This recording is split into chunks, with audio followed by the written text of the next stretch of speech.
Welcome back to Behind the Decks DJ podcast with me, Camberwell Jack. On today's episode, we have another very special guest, all the way from Amsterdam, hip-hop DJ, turntablist, and creator of DJ TLM TV, DJ TLM.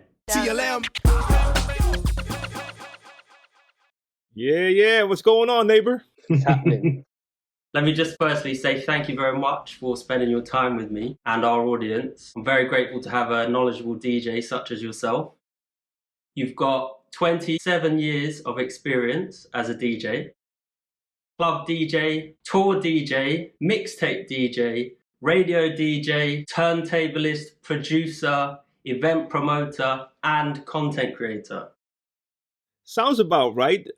First off, thank you for having me. It's always a pleasure to interact with other DJs. And I'm just glad we have technology so we can do this now, especially during the lockdown, that we're able to do things like this. Yeah, I've kind of done, everything you mentioned on the list and probably a couple things more. 27 years in, still having a lot of fun doing it, especially the educational side and the content creation side. Really loving that. And that's something that I can actually still do during this lockdown situation. Yeah. So your YouTube channel states that your goal is to create an environment for DJs that allows them to feel confident about asking questions and share their own personal experience so we can all learn from each other, which makes you the perfect guest actually for this show. Yes, 100%. Especially when we're on the subject of technology, you have certain stigmas, and young or at least new DJs run into this when they talk to quote unquote veteran DJs. They shouldn't be using certain equipment, and you're only real if you do it this way. I'm definitely not a fan of that. I want people to be comfortable using any type of equipment. And because I really just enjoy DJing, I like to see and hear good DJing. And what better way to make sure that I can actually see and hear that by just sharing my knowledge and hopefully make other people better DJs. A lot of DJs are afraid to share. I think it's a plus if we can create more good DJs. That way you can just uplift the entire standard. That is kind of my goal and the reason why I started the channel. I'm glad to hear that. And obviously you're proving that it is your mission because you were here to talk to me. Yes. So on this episode, I wanted to do a turntablism special. Hip-hop DJing is where DJing really began. So I think even if you're not a hip-hop DJ, which I'm not, it is still important to learn about the history of what you're doing, the history of DJing, how it came about, and therefore you have to look into hip-hop and turntablism. So why don't we start off with you explaining what turntablism is? Well, basically, turntablism is just using your turntable as an instrument. So, of course, normally a DJ would use the turntable to play music, other artists' music, especially when it started out, you just bought vinyl and played other music. But turntablism takes it a step beyond that, and you're using sounds from songs and using it to create, new sounds. For instance, you could beat juggle, use drum sounds on both decks to create a new drum pattern. Scratching is also a part of that, where you take sounds and you manipulate the platter, and actually you're able to communicate with that by scratching over a beat rhythmically. So turntablism just takes it a step beyond just playing songs. And you can do turntablism on other devices as well. The name just stems from DJs doing it on turntables, but you could do it on a CDJ as well. I'm not going to say that that's CJ-ism or whatever. You're not going to give that a different name. I mean, some people use the term controllerism when DJs do it with a controller. Do they? Yeah. That was actually a term that was used once in a while, but it all stems from turntablism. So that's just it, using your device as an actual instrument instead of just playing music on it. Right. Something that's interesting to me is that I think for people who aren't DJs, turntablism is what they think of as DJing. When someone walks past some decks and they go up to them, they go... Always. They try and move the turntable back and forth. So for people who aren't DJs, and actually for myself, when I wasn't and I thought about DJing, I was actually thinking about turntablism. That's what it is. So I rewatched the documentary called Scratch yesterday, just to prepare myself again, which is a great hip hop and turntablism documentary. Love it. And on it, one of the DJs, Grand Wizard Theodore, he said that the way that he began scratching was he'd be at home DJing upstairs and his mum would always complain about the sound. And so when she'd call up to complain, he'd hold the record still and he'd kind of move it back and forth in place, what's called rocking the beat, until she left, and then he'd continue. And then he thought to himself, oh, that sounds pretty good. And so he said that that's how he developed scratching. That's where it came from. Yes. Why don't you tell me a little bit about how you got into it, into DJing and turntablism? Because I guess you were in Amsterdam, and I always think of turntablism and this kind of hip-hop DJing. This is very American. I'm interested to know how you got into it. You even sound American to me, actually, which is funny. So you embraced the culture. Yeah, I mean, the way I speak is definitely influenced by movies and music. And in my case, the music was mostly hip-hop. I think it started when I was just first introduced to hip-hop. I think it was back in 1983. You had a song by the Rocksteady crew called Hey You. And that song, for whatever reason, made it to the top of the charts here in the Netherlands. And they had a video. And in the video, the Rocksteady crew was basically a b-boy crew, so breakdancers. And in the video, you would see people breakdancing, everything, the production, the raps that were in there, the b-boys. I was 8 years old looking at that like, what is this? I need to know what this is. I need to know what this is all about. It just caught my attention in a way that I was immediately just fell in love with it right there. I just saw so many elements in there, from the graffiti and you name it, because that video kind of had all of the elements of hip hop in there. So you had the dancing part, the b-boying, you had the MCing, you had the DJing, the graffiti, the visual art. So it was all in there. And as a young kid, it just blew my mind. I'd never heard or seen anything like that before. So it was still not that easy to get a lot of that music over here. But from that video alone, I just started to go outside and I would place some cardboard in front of the door outside. And I started to try to emulate breakdancing, even though I had no idea what I was doing. The rap music at that time, most of the times it did have scratching in it as well. And I just noticed that that sound was really appealing to me. But you had no real explanation or lessons on what that was. As I started to listen to it more, I just realized I really liked that sound, and this is something that I would like to do. And we did have a record player at home, but it was just one of those record players that's on top of a stereo set. You had these old, well, at that time they were new, but now you would consider that old school. In the house, we had our stereo set, which would consist of like 2 cassette decks. On top of that, you had the tuner for your AM and FM. And on top of that, you would have a turntable, because you would buy a lot of music on vinyl. And I just remember just trying that movement back and forth with whatever vinyl we had in the house and really just liking what that sounded like. But it wasn't until like a couple of years later that I was able to actually get my own set of turntables. So I was already like a teenager. And from that moment, I had to study tapes, not videotapes, cassettes, just audio. Just audio. Yeah, I could just listen to albums. Wow. All of the songs had scratches in them, listen to the scratches, and then just try to emulate what I heard in the songs. So you had no tutorials. I didn't have like DJs around me or a mentor, no video explanation, just your ears. And you would hear, and then you would try to copy what you heard. And that's the way I just discovered certain techniques. And it wasn't until years later that I actually found out like, okay, this scratch is called the baby scratch, and this is a transformer. I had no clue what to call them, but I was doing those scratches. Just I learned by ear. So my introduction came early, and I had to just find out for myself how to do it. Yeah, I don't envy that, I have to say, now that we can learn from other people. I mean, having to teach yourself, and something like turntablism, I have definitely benefited from the visual side of it. I think if I listened to people scratching, having to work that out, that would be pretty difficult, I would say. I guess it's more difficult, of course, than someone actually just showing you like, okay, hold the fader like this and move this way. Well, first off, my first mixer didn't even have a crossfader, so I had to use the channel faders for my scratching.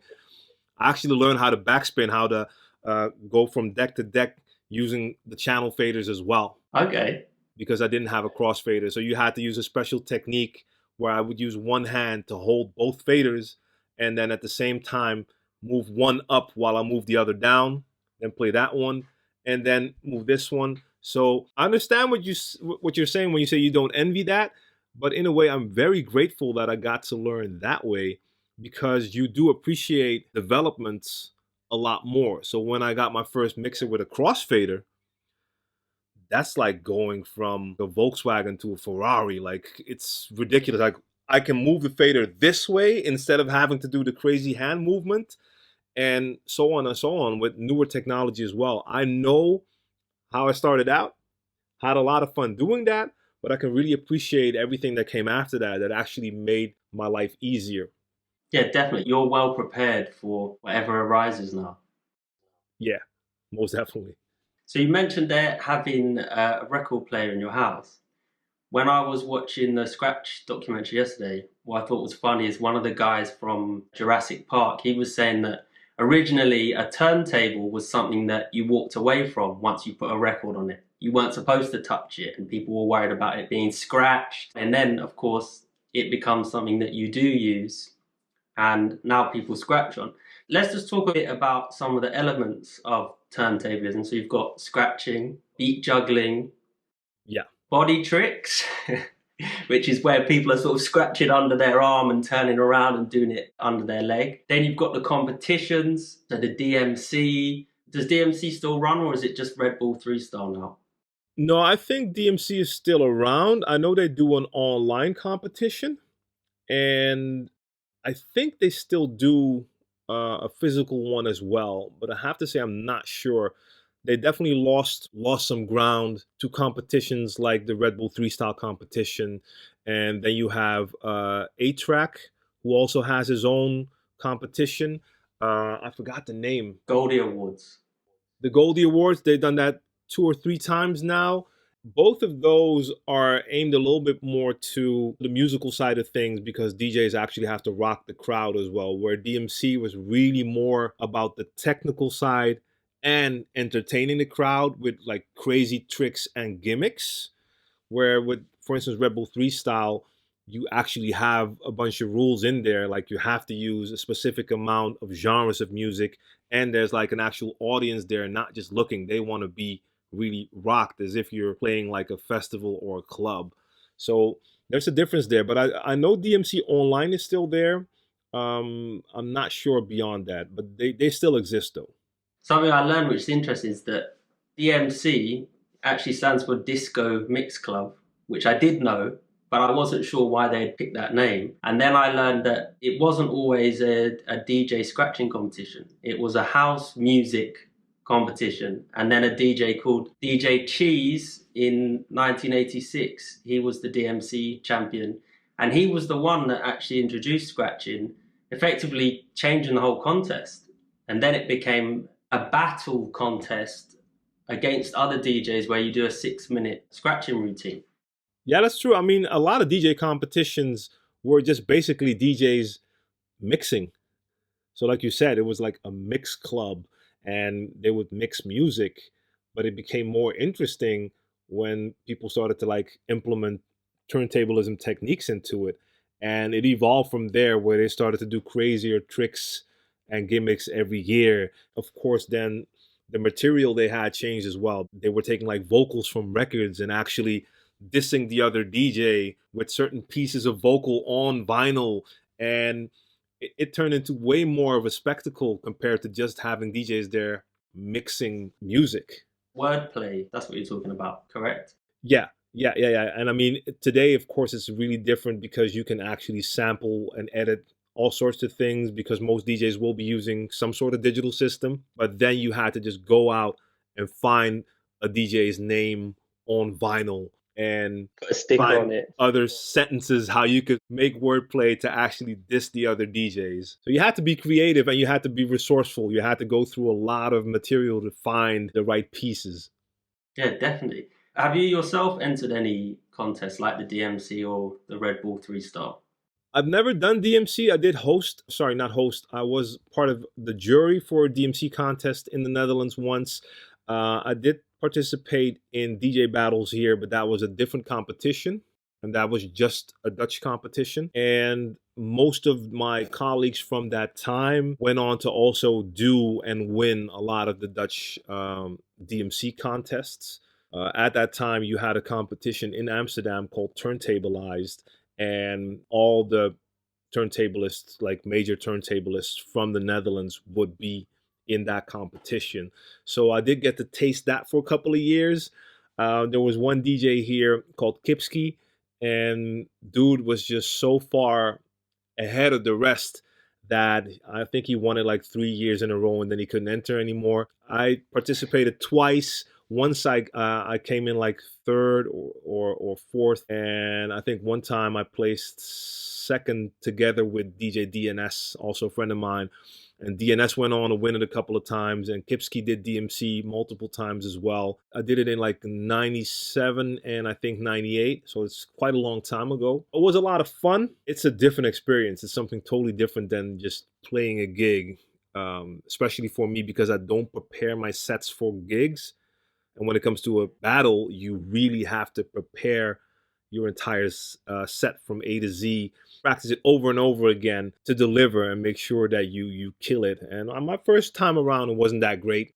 Second time was already better. It's a great learning experience. So I'm glad I did it.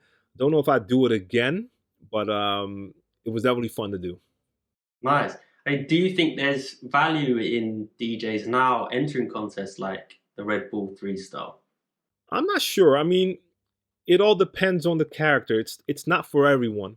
First off, if you're gonna battle, you do need to have some sort of competitive edge to you, because you're gonna need that. You're gonna have to really want to be on that stage and not just kill it, but also kill the competitors. I mean, there's a lot of people who just love to play music, have a lot of fun doing that, and they're not at all interested in any type of not animosity or violence, anything like that. It's all in good spirit, but still you have to have a competitive mentality to be in there. Plus, like I said, you have to be willing to actually go through that effort of creating a set, which will take a lot of time, because you can't just select a couple of songs and say, hey, this is what I'm going to play. No, you're going to have to find certain techniques you're going to implement. How am I going to do this? I want to show my juggle techniques. Now I have to make sure I find the right records to get my dope juggles going, something that can really excite the crowd, because you can have a juggle technique, but now you need to find the right songs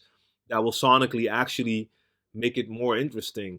I'm going to do scratching. What am I going to scratch with? Which beat am I going to use? How am I going to transition from a juggle part or from an intro to maybe a scratch part to a juggle to whatever I do next? It takes a lot of work. And I mean, especially if you talk to the pros, and I definitely do not consider myself a pro turntablist, especially when it comes to battles, they put months of work into like 1 or 2 routines that only last for a couple of minutes. It's like DJ Olympics. People are preparing like year round for just a battle. You know, when you fight, you're preparing for a fight. That fight might not last that long, but your prep is probably definitely taking a long time. I mean, I don't know how many times you fight a year, but what I've seen with professional fighters a lot of times is they'll be prepping for a fight for extremely long, for basically a short amount of time that they have to perform at that high level. And with battles, it's kind of the same way. So if you have no aspirations to do that, you just want to play music, I'm not sure if it's something you should do.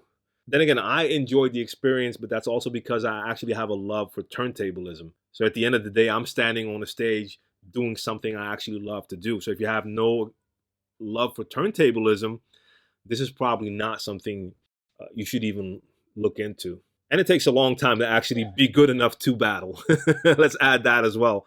It's going to take a lot of practice just to be at a level that you should even compete.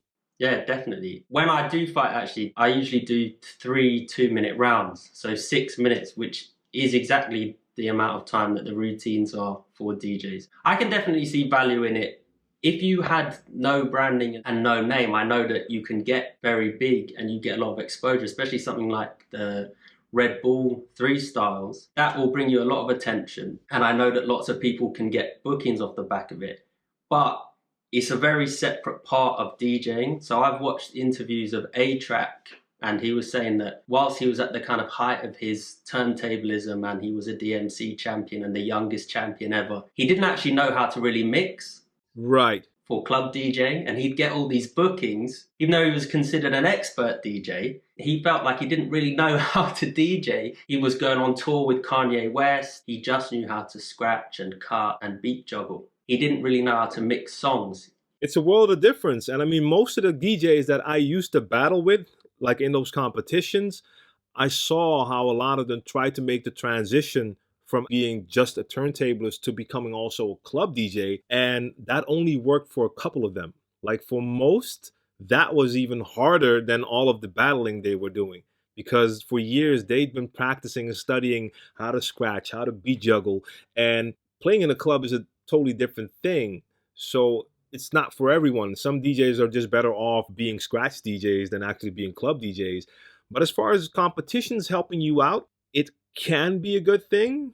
But I've also spoken to multiple Red Bull 3 style winners who say that for them, it actually didn't end up to be like the liftoff they were hoping for. Because what happened is most of the times they would just get requests to come do like a 10-minute showcase and show their Red Bull 3 style thing. So I think it can help, but you have to be already prepared for clubs and have either management or some type of agency in place that can translate that current fame from the battle to actual club bookings.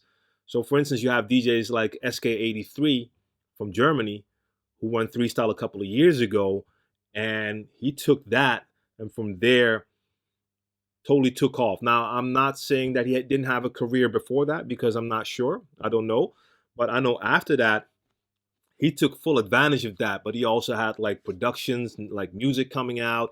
And he was making sure that he had a lot of exposure out of him actually club DJing, not just doing like the Red Bull 3-star routine. So for him, it worked. But then I spoke to other DJs who won. And like I said, the only thing that would happen for them is they would get like requests to come do their showcase.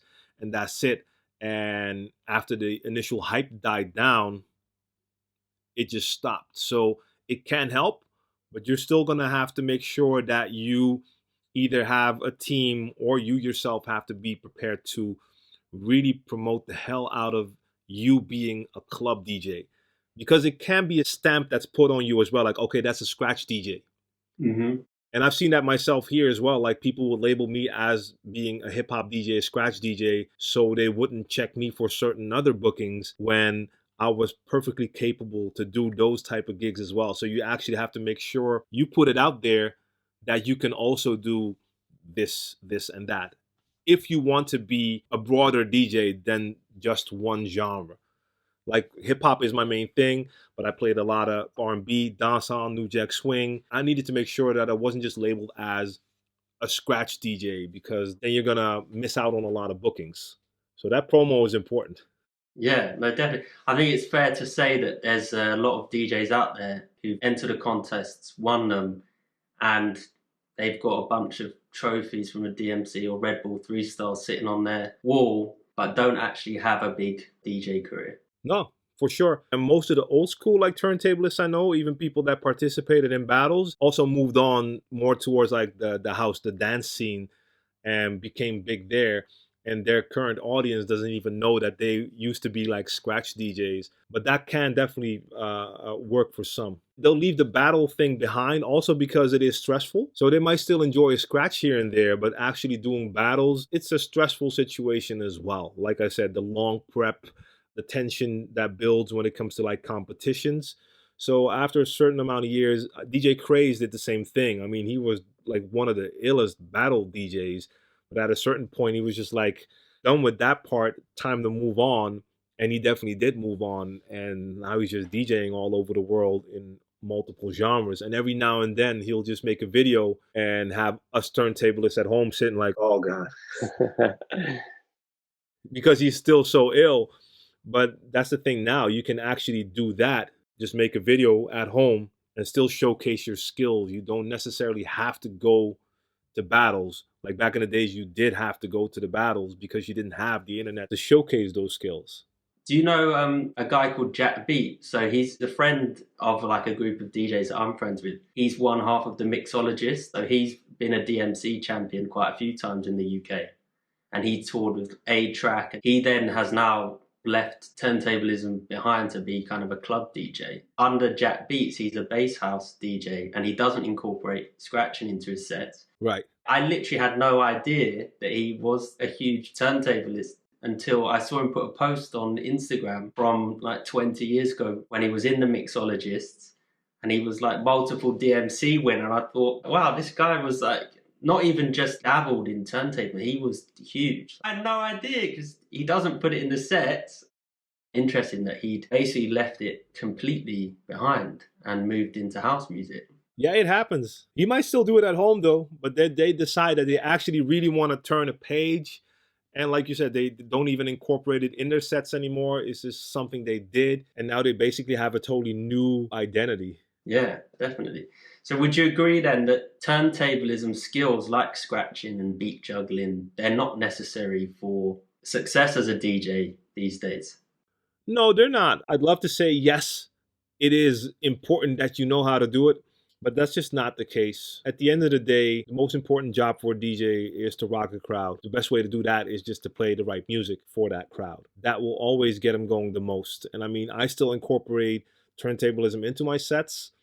And that's always going to be something that a few people in the crowd actually notice and enjoy. But a majority of the crowd doesn't even really notice that. And they're there for the songs. So I just love turntablism and do it because I love it so much. It's fun.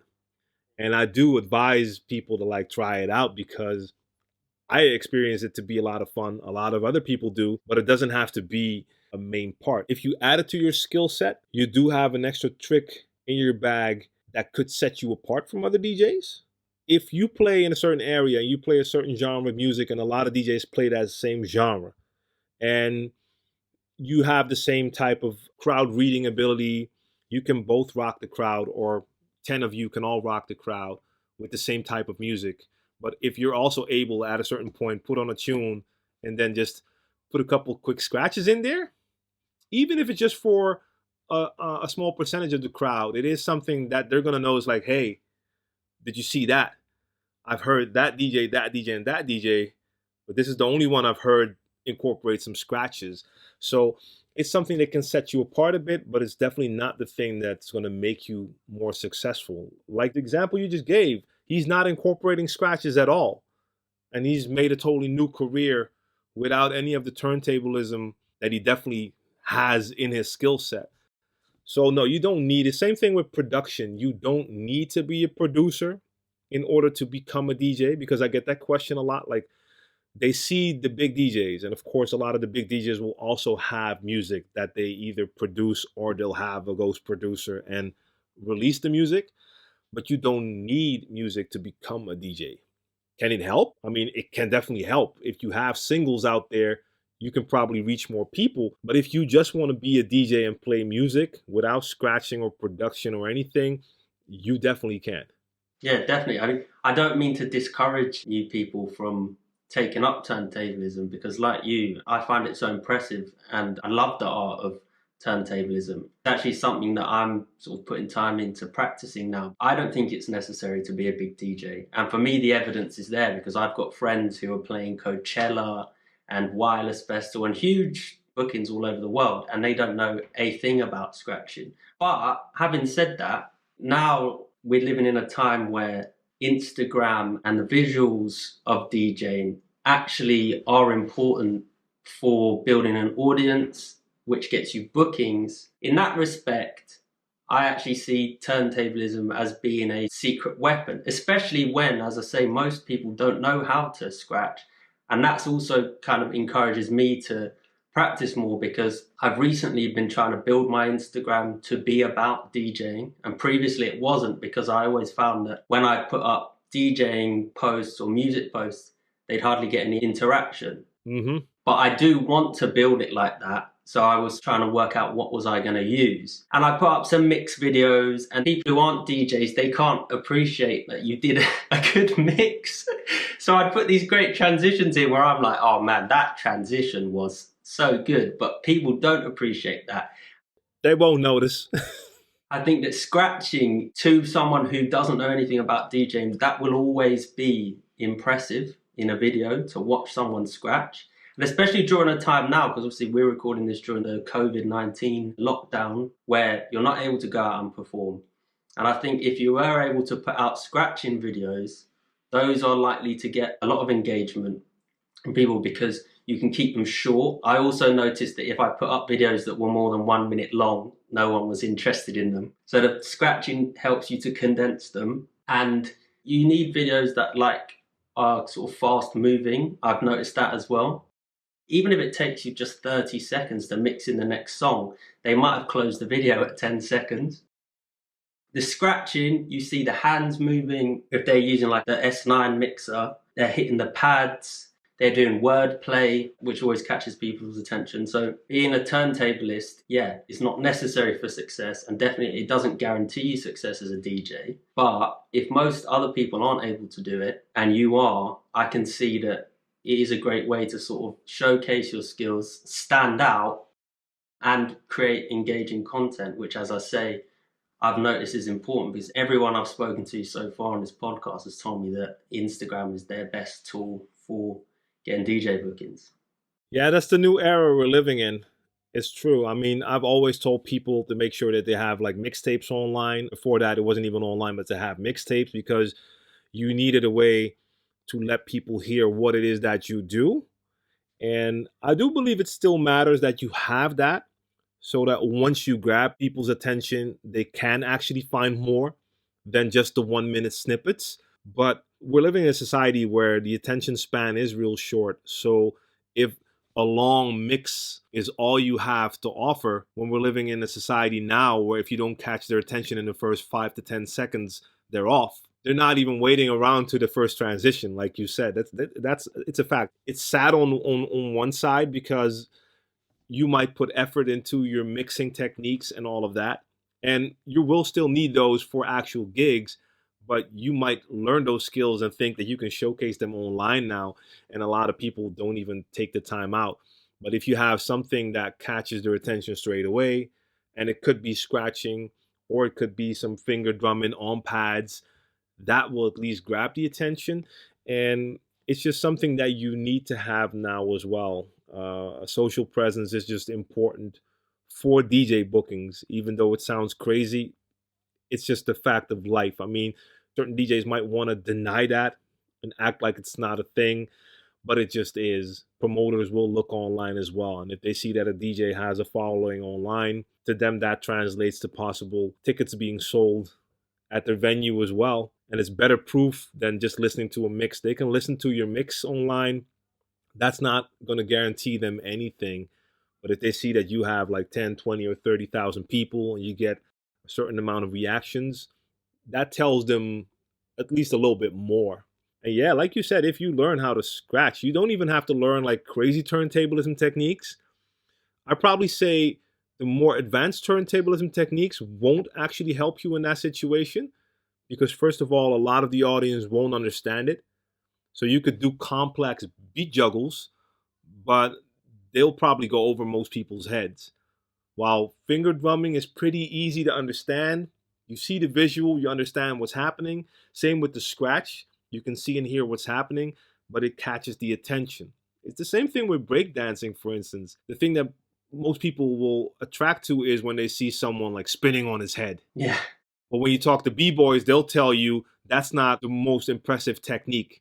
They'll do 20 techniques that are more impressive and more difficult, but they're so technical that you and I probably won't even notice that they did something incredible. Yeah, we can't appreciate it. You can't appreciate that unless you're totally into it. So if you're going to do an all-out turntablism thing, you're only going to impress real turntablists. But if you want to catch the general public's attention, a scratch, that's definitely a good one. If you scratch over a beat, that's a song that's also popular or at least interesting to that crowd, that'll help as well. If you take some obscure hip hop beat and scratch over that, it's going to be less interesting. But you make sure you pick something they can recognize, it's probably going to catch their attention even more.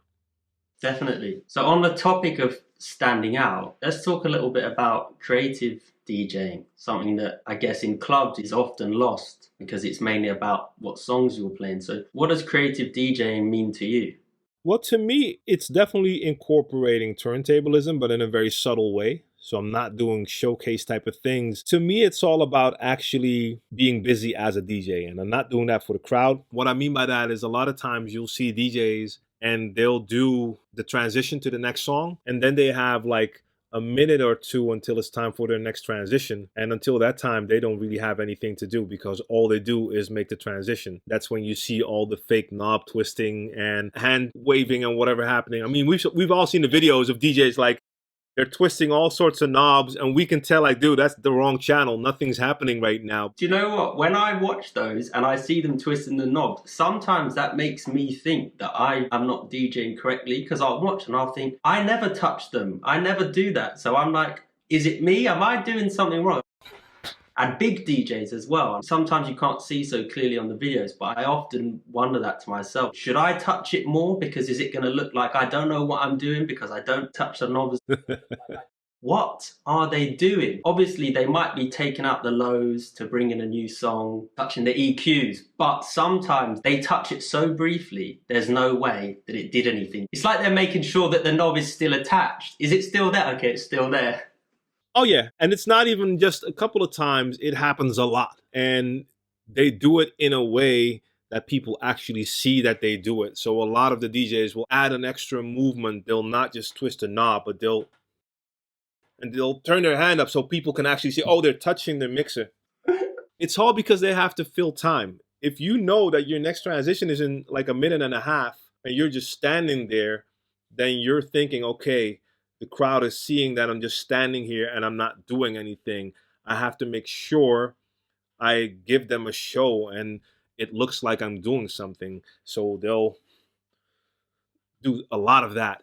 And especially when you get the close-ups, a lot of times you can actually see like wrong channel or touching a knob, but I can see that the effect is still off. So even if you twist it, nothing will happen. Plus, you have ears and you can hear that nothing changed in the music either. For me, it's not about that. Anytime I mix a song in, I know I have time. So when I bring that new song in, I'll probably load that same song onto my other deck, and that allows me to do a couple of quick tricks. So I'll do a quick chase pattern where I make sure that one is right behind the other, same song, so I can do the double snare thing or double kick thing. Not especially for the audience, it's more for me because I like to do it. At the same time, some people in the crowd will notice it, and I'll do a trick like that a couple of times until I know the vocals coming in, and then I'll take the other one out.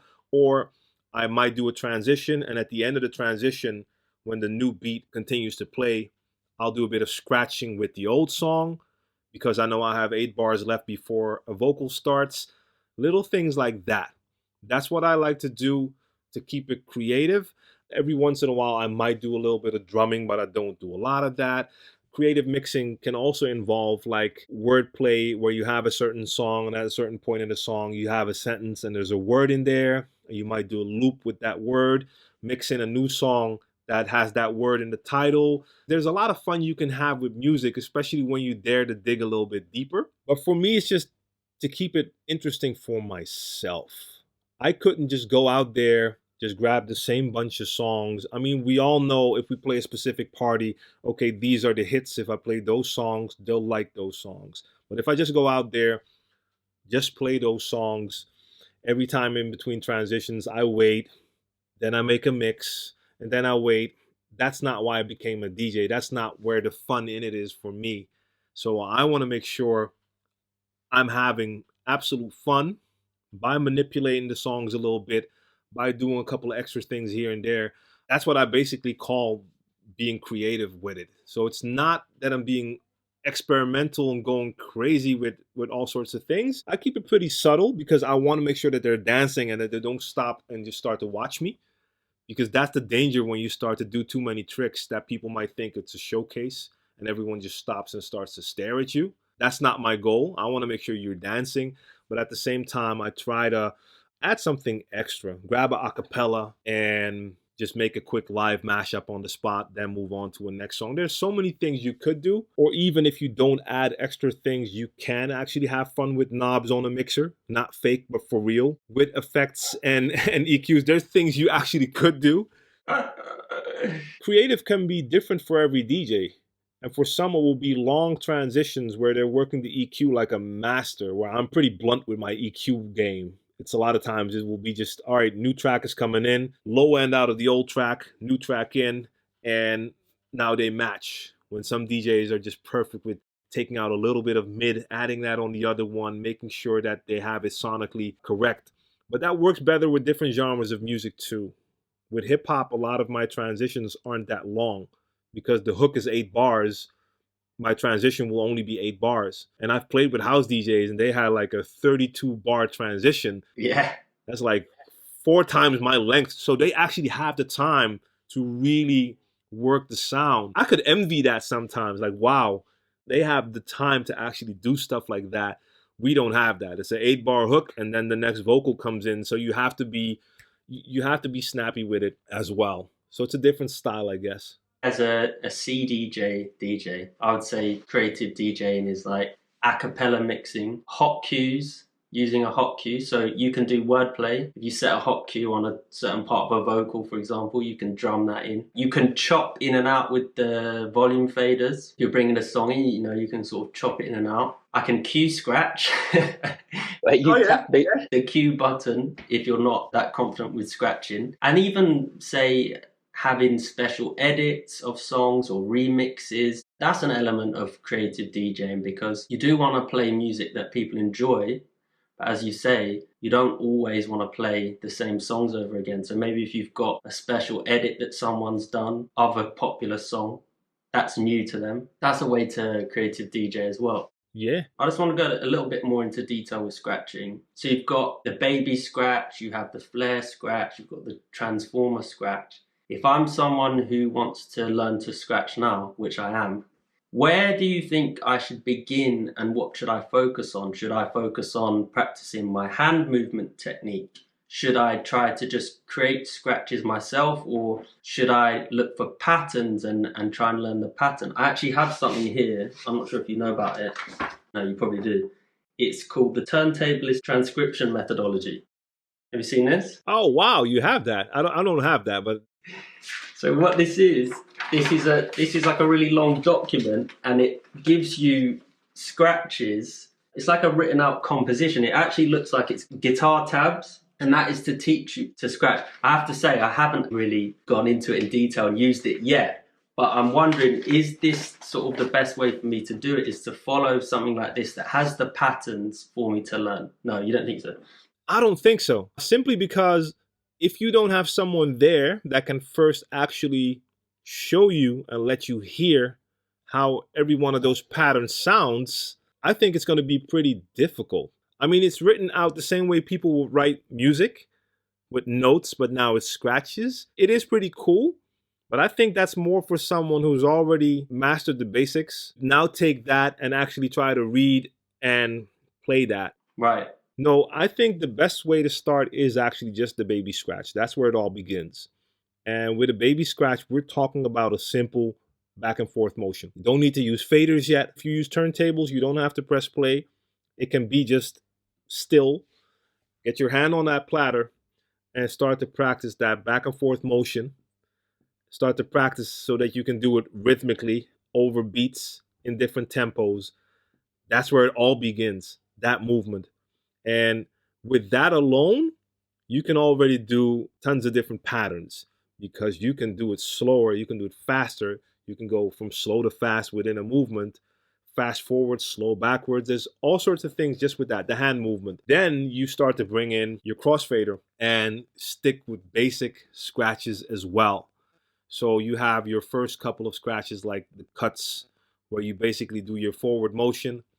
Then you turn the sound off with your fader, you bring it back, open it, do it forward. So you just hear your forward motion, just your chick, chick, chick instead of chicka. You need to really start with that beginning because the more advanced scratches, incorporate that basic stuff as well, but you need those basics. I know a lot of people see turntablists and they see the crab scratch and they see the fingers moving fast, and the first thing they want to learn is how can I do crab scratches? I'm not getting the sound. What's happening? When you first learn to drive, you're not starting out trying to do donuts in the car.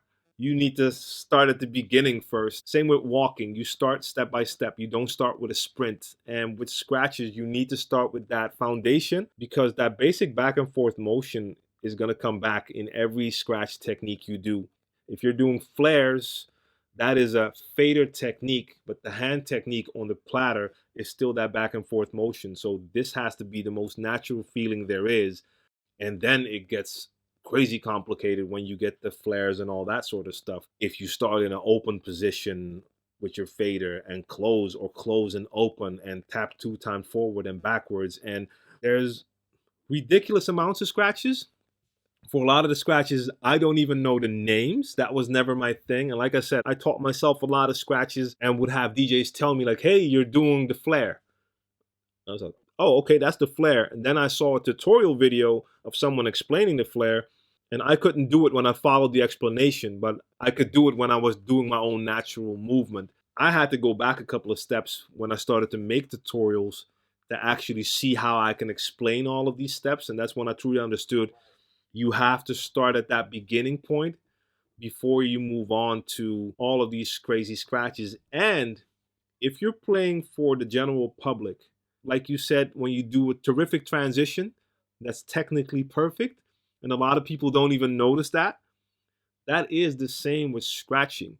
You could do an Autobahn scratch and a 2-click reverse flare or whatever. They don't know the difference. You could be doing just a simple transformer scratch. That's going to sound as impressive to them, and it's actually easier to incorporate in your sets than the more technical scratches. But yeah, you need to start at those basics, because I've seen DJs who learn one scratch and then when they try to do the rest, they can't even do a basic scratch. And yeah, you need to start at that foundation. So any DJ who wants to start with that baby scratch. If you had already learned to play the piano, this is kind of the equivalent of having a songbook. So you wouldn't just open up a songbook to play. You'd need to learn the piano first, then you open the songbook, and now that you can read notes, then you would have something to play. That's what I think it is, because I've never studied that book, but I can imagine if I've never played piano and you put me behind the piano and you place a book in front of me and it has the notes written out, I'd have no clue what to do either. Someone would actually have to teach me what all of that means. But once you understand what certain movements mean, then a book like that could actually be a lot of fun to see if you could actually play all those patterns. Yeah, exactly. If you're starting out now learning to scratch, some people don't realize, and I didn't either, you need to actually get hold of scratch samples. So I know that there's some out there called Scratch Ammo. I'm not sure if you have those. Scratch Ammo give you like a digital file of scratch samples so that you can scratch over the beat. Do you agree that you need scratch samples? No, they're great. And at a certain point on vinyl, they started to release a lot of what we call battle breaks. So those were actually pieces of vinyl with a couple of beats and a lot of sounds, so you could use them for battles. But even if you look at, for instance, the DMC battles, when they started to really incorporate turntablism, there were no records with just scratch sounds. You would scratch with whatever you could find on your records. So for instance, you can scratch with a kick drum. Yeah. It's not going to sound the same as using a certain sound, but then again, maybe you have a Prince record laying around, and at the beginning of one of his songs, he has like a high screeching vocal where he just screams before the song starts. If you have, for instance, that piece of vinyl, or maybe you have some old James Brown where he's doing 1, 2, 3 before he starts, you can use that. So there's always going to be pieces on vinyl or on CD or just in songs that you can use to practice scratching. So even if you don't have those scratch tools yet, you'll find parts. But yes, nowadays it has become easier. So you could just download or buy something like that, what you just said. Those battle breaks I was talking about, I think they're also all available in a digital form. So you have stuff like Super Duck breaks, Scratchy Seal, and there's a lot of DJs even now. I think some of the online record pools also have scratch tools in their archive. So there's ways to find it. I have a couple on my SoundCloud as well, just scratch tools, I named them, that people can download as well. Half of those sounds I just made with a microphone, and then I just distorted my voice and did a couple haze and ahs, and you can scratch with that as well. So if you have a microphone at home and you play digital, you could actually just make your own scratch sounds by recording your own voice. Do a scream, do a hey, do a 1, 2, 3. Maybe in the edit you put a filter on it or whatever, and then you have scratch sounds. So you can use anything. If you want to get the famous scratch, that comes from the B-side of a vinyl called Fab and Freddy Change the Beat. That's what I do. I just go into Logic and I have taken other people's scratch sounds, chopped them up, and I've picked the ones that I like. I do actually have some James Brown shouts on there and people saying 3, 2, 1, that sort of thing for wordplay. That's the best thing to do then, is start with a baby scratch and really like try and develop it. And of course, you've got a course on DJ TLM TV. Yeah. Or a playlist of videos. And that is a great place to start. I think in the first 1 or 2 videos, you're not even pressing play yet. The platter is just still. It's just all about the movement. That's where it all begins. I definitely think I fall into the trap that you were talking about of trying to move too fast, because I did go through your videos and that was a surprise to me. You were saying, oh, I haven't even started playing it. Every time I've tried to practice, I'll have an instrumental playing as well. And you didn't have another song on the other deck. So that surprised me. And even yesterday, I heard about the hamster scratch where you reverse the crossfader so that it goes the other direction. And I was trying to have a go at that. So I think, yeah, I'm definitely have fallen into that trap. Not where you should start. No. Some of my colleagues only scratch hamster style. Yeah, I never went there. Yeah, definitely. Build the fundamentals first, like you say, and go from there. That's the best way to do it. And also, I find it very difficult when I'm scratching to get my hands to do separate jobs. So I find that when I'm trying to scratch, I have my right hand on the crossfader, left hand on the platter, and I'll move them together. So if I'm moving the deck forward, I'll end up moving the crossfader at the same time. Yeah. Trying to separate them and have this hand just going back and forth, and this doing a completely different action. That's probably been the most challenging thing for me, that my right hand doesn't copy my left hand, essentially. Right. That can be a real challenge. I mean, I was lucky in that regards. I used to drum before I started DJing. And when it comes to drumming, your hands are doing 2 things. My right hand is just doing a steady hi-hat pattern. And at the same time, you're doing snares in between. And the first times you do that, you do start to struggle as well, because your one hand wants to follow the other hand. But because I had that background, it wasn't that hard for me when it came to the scratches. But that is a thing. Your hand coordination is something you have to learn as well. And then there's also, like for me, I can do certain scratches with one hand on the platter and the other hand on the fader. And other scratches I can only do when my other hand is on the fader and my other hand on the platter. I'm not ambidextrous, but I do certain things on the left deck and certain things on the right deck. But I know a lot of DJs that can only scratch on one deck because they taught themselves everything with one hand on the platter and their other hand on that fader. So I think it's also a good thing to try and practice with both hands. You're ever in a club scenario, you want to have that freedom to know that it doesn't matter if I'm playing on this deck or that deck. If I want to add a scratch now, I can do it. And for certain DJs, they can only do the scratches once their left deck is free because they do all their scratches on their left side. So if you have the chance and you're starting out now, try to do that baby scratch, not just with your strong hand, but also with your other hand as well. That adds freedom if you can do that. Definitely. I'm actually a drummer myself. You might see my drum kit behind me here. I see, but it hasn't helped you yet.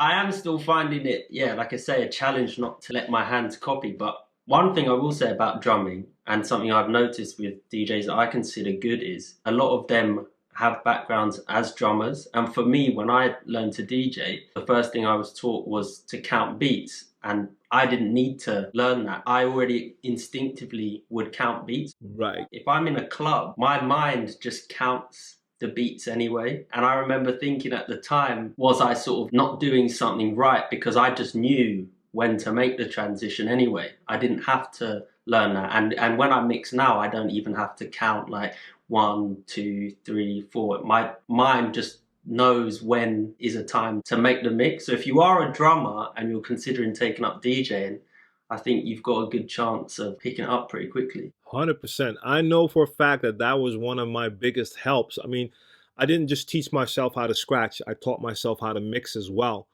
And I've never had anyone explain to me how to count music or to know when to do a transition.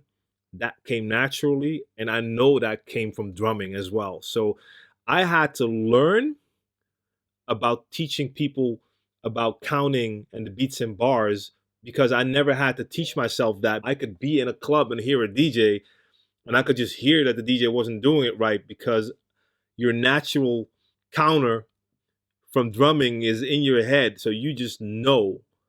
And that helped me tremendously. So for me, it made perfect sense. Like, okay, beat matching. Yeah, sure. Okay, that beat is playing. Yeah, this is where the new one comes in right now. That you have that timing. And it's true. Like the DJ I was talking about, Kipski, who won all the DJ battles here, he has a drumming background as well. And I know more DJs who have that drumming background. And basically for us, DJing became second nature real easy when it came to like transitions and mixing. It's already in you. People ask me sometimes, like, how can you do that without counting? Well, at first you might have to practice, but that practice didn't take long for a DJ with a drumming background. I have the same thing with, I never mix in key in the sense that I never look at my files to see if songs are in the same key, even though I can see the advantage of using that. Luckily, I did have an ear that did tell me when I was trying like an a cappella over a melody and I heard the singing and the melody and I could tell like, ooh, this doesn't sound right. I couldn't explain it. Later on, I understood that that was because they were on the wrong key, but my ear luckily told me. Same with mashing two bass lines that are in a different key. That becomes like a car crash when you hear it. I could kind of tell, but you can also hear when DJs don't hear it and they'll mix two melodies that make no sense at all, and it sounds horribly. So luckily now you do have that key information. But having that sense and the drumming, the biggest plus that I had when I started out, that helped me so much. Drumming is definitely a great foundation to become a DJ. And even with beat matching, not just counting the beats, with beat matching, before I was a DJ, if I listened to music, I was always tapping along on the desk. And obviously you're tapping along in time. So that was another skill that I had the same sort of feeling of, is it too good to be true? Like, have I really got it? Because apparently you're not supposed to kind of get it so quickly. Or even people who have a background in dance. I used to go to a theatre school on the weekends and I took dance classes for years. And that's the same thing. You dance by counting the beats. So every time you're learning a dance move, they'll be like, and 1, and 2, and 3, and you start. So dancers, drummers, they're in a perfect position to take up DJing. And it's an essential tool for good mixing because I see and I've heard plenty of DJs over the years who were taught how to actually beat match, but they weren't taught how to count. And you could hear it because you'd hear a song and then the next transition starts and you can just tell like they just started at a 3 and not a 1. And you already know, okay, that's not going to end up well. You're going to be at the point of transition when this hook is still playing, what's going on. And I explained it to one DJ, like, you're supposed to start there. And I explained the 1. And that DJ was actually like, wow, I never heard that before. And this was a DJ already playing in clubs. You're like, whoa. Really? That really showed me like, hey, that's some info that should be out there. I need to make sure that I just share stuff like that as well, because you might think that this is common knowledge and everyone knows this.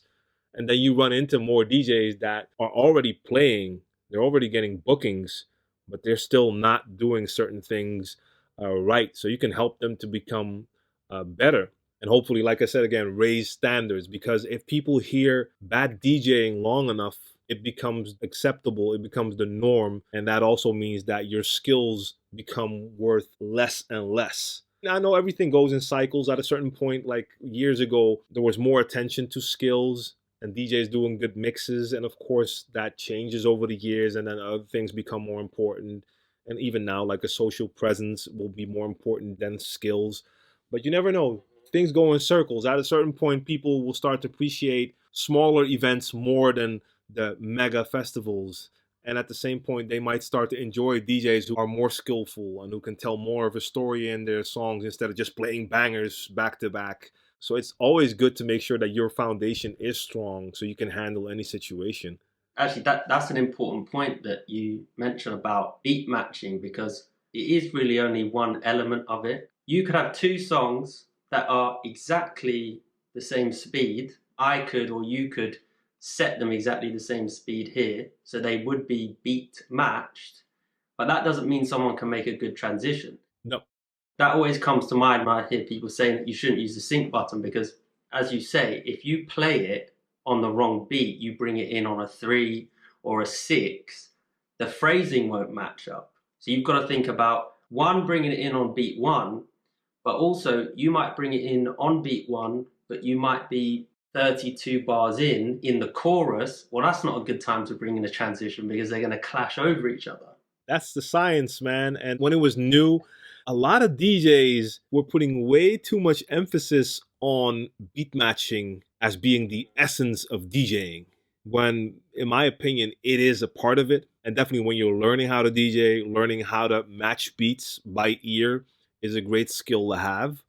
But I have no problem with DJs using sync. And I've always told people, like, yeah, matching the two beats, that's only a small part of making that good transition. Next, you have to make sure you get the timing right, so you get it on the actual right count, so the phrase will match up. Then you have to make sure you can work the EQ the right way so that it actually sounds good. And sync won't solve those issues. You really have to do that as the DJ, not to mention the song selection, because sync is not doing that either. That right timing, I've seen plenty of DJs go wrong there. Even DJs I collaborated with, like on mix projects, and we would do a mixtape together with like 4 or 5 DJs. Everyone would do like a 15-minute mix. And then some of the DJs that you thought were actually on a certain level would send in their mix. And by the second transition, you're like confused. Wait a minute, what's going on? Like totally wrong points.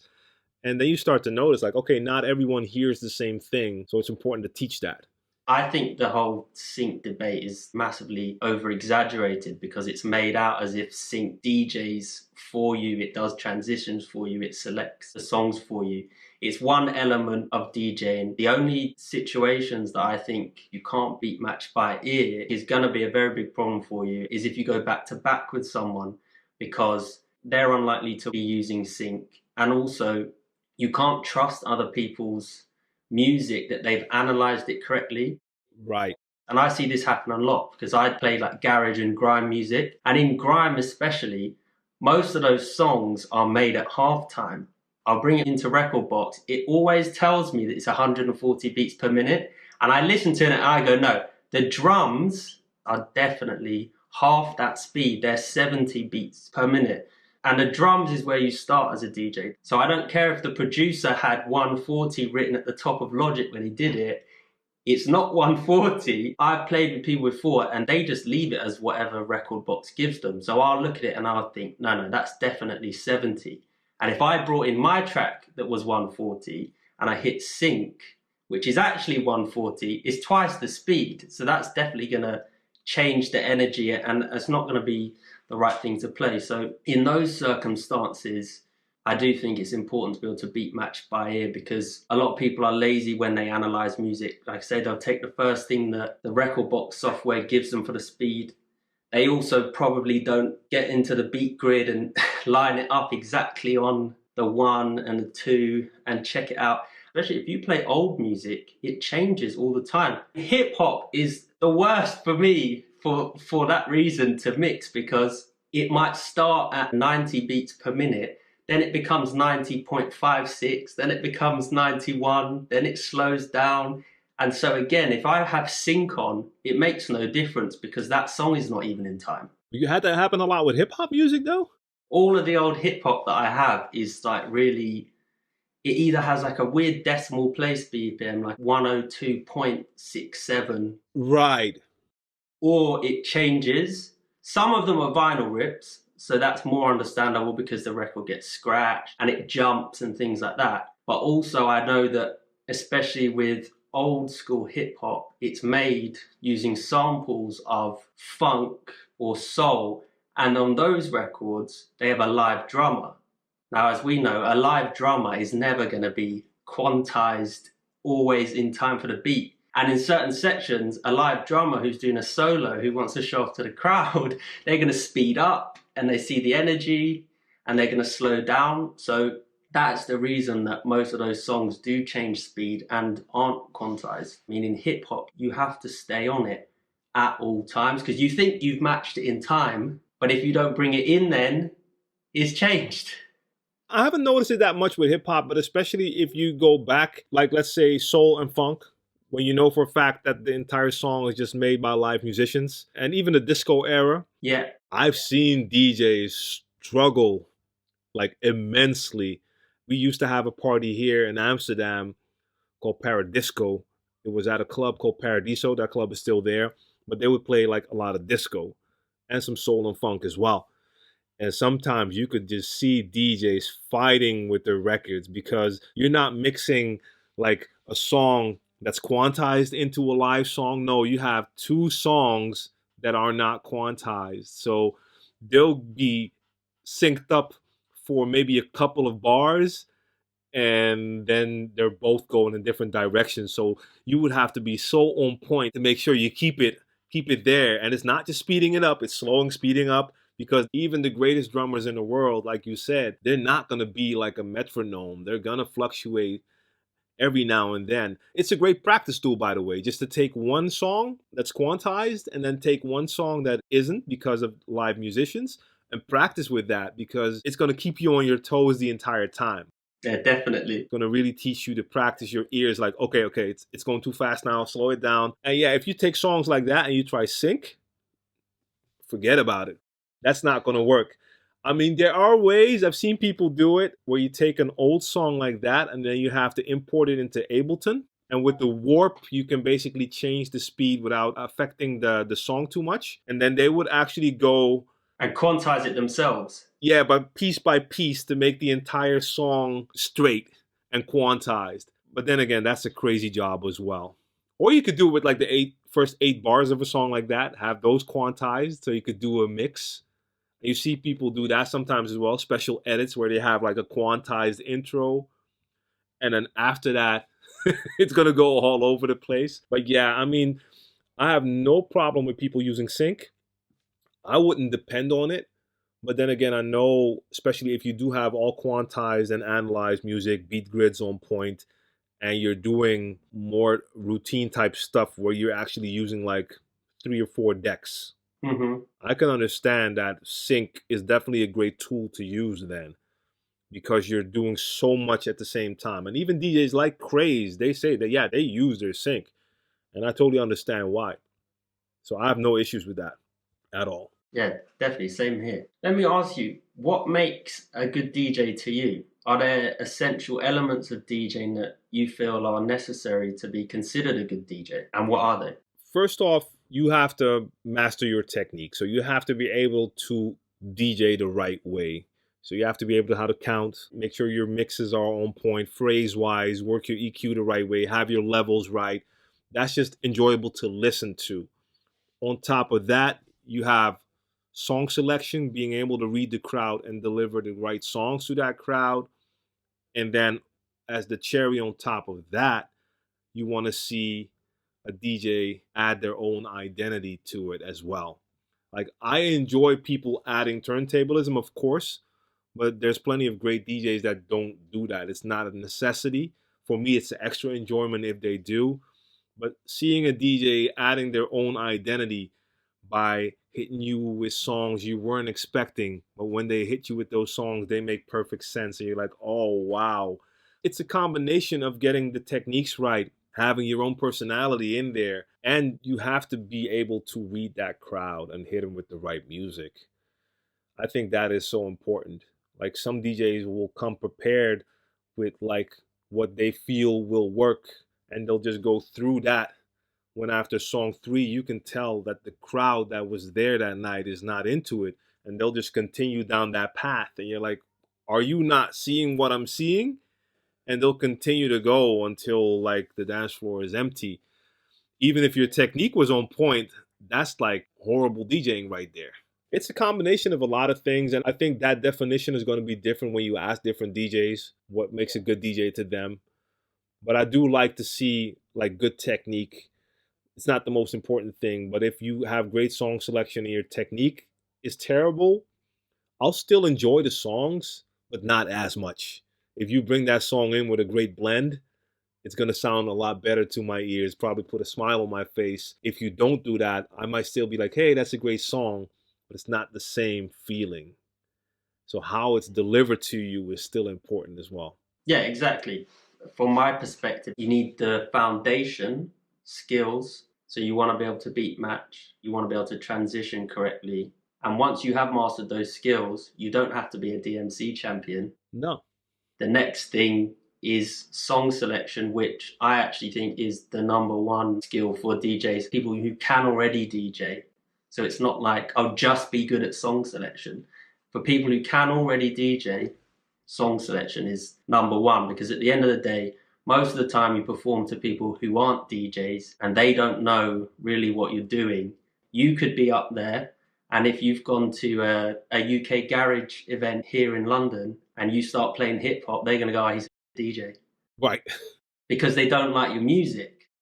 At the end of the day, that's what people remember. It's the songs that you introduce them to and the vibe or the atmosphere, the feeling that is created. So similar to that question, what do you think are the skills that the marketplace values for DJs? Not your opinion of what is a good DJ, but skills that the marketplace values. To be honest, I'm not really sure right now because I'm not into it enough. I still DJ, but I don't have conversations like that with the actual promoters to see what it is they're looking for. I mean, if I'd had to guess, I would definitely say that they're paying a lot more attention to someone's social presence. So their social media presence, and if they can see that you as a DJ have a following there, because I do know that they're looking for people who can just bring in people. Unfortunately, it doesn't matter how you bring those people in. If you bring those people in because you have pretty Instagram pictures, they'll be perfectly fine with that, even if your DJ skills aren't up to par, because if they know you bring in the people, that's the clientele. So I think right now that plays an important part.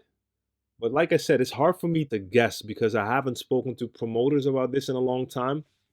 I'm still DJing, but not as much as I used to.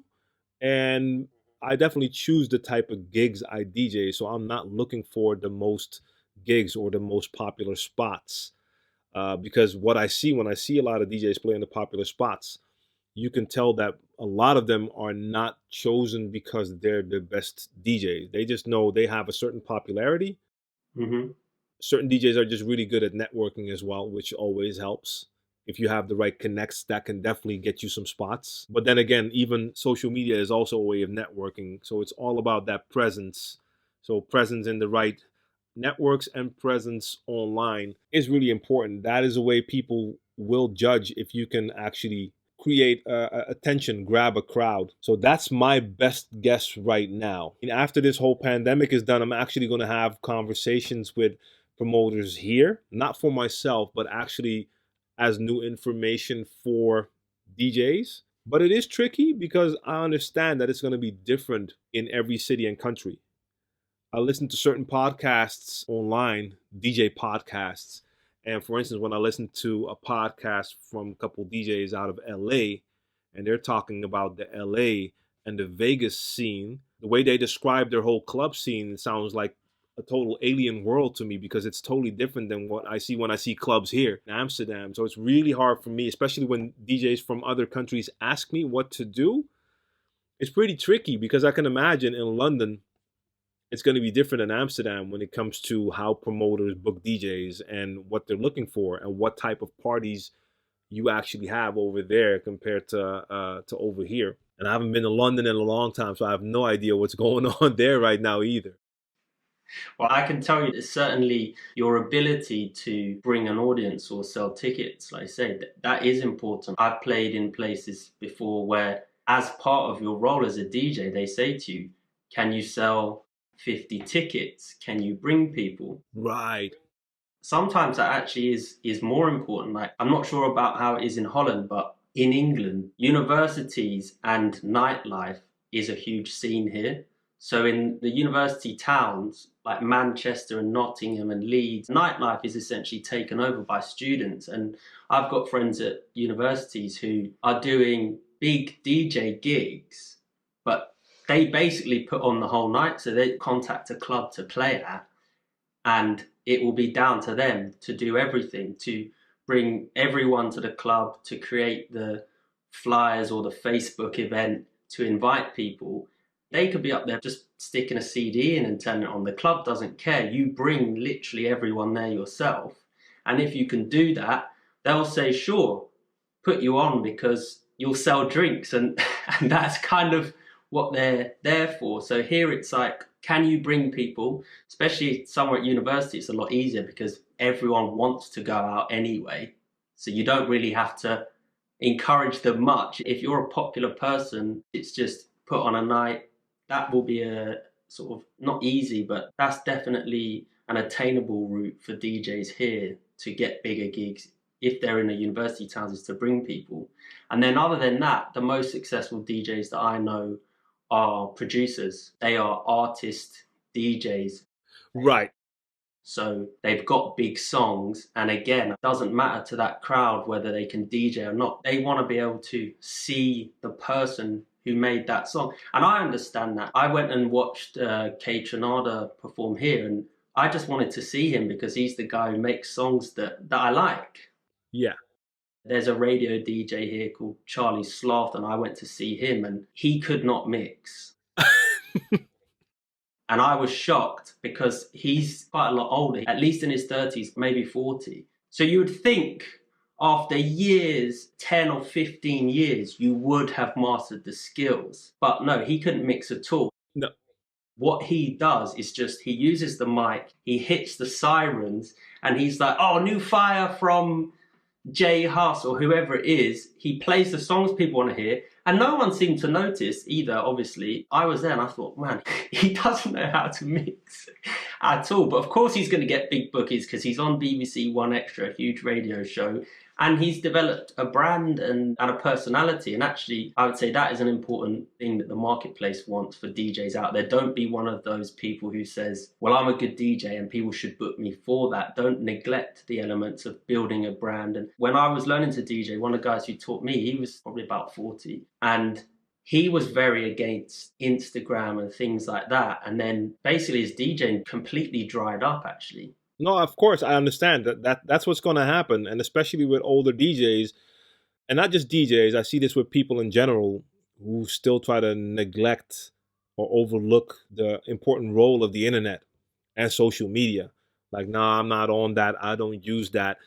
That's going to be such a disadvantage. I mean, you cannot survive without this anymore. That's not how it's going to work.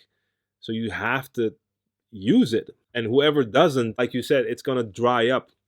So I've seen that same thing happen here as well with DJs, where promoters were basically booking DJs I'd never heard of before, but they were just younger guys who could basically promise the promoter that they could get like 100 people to come in.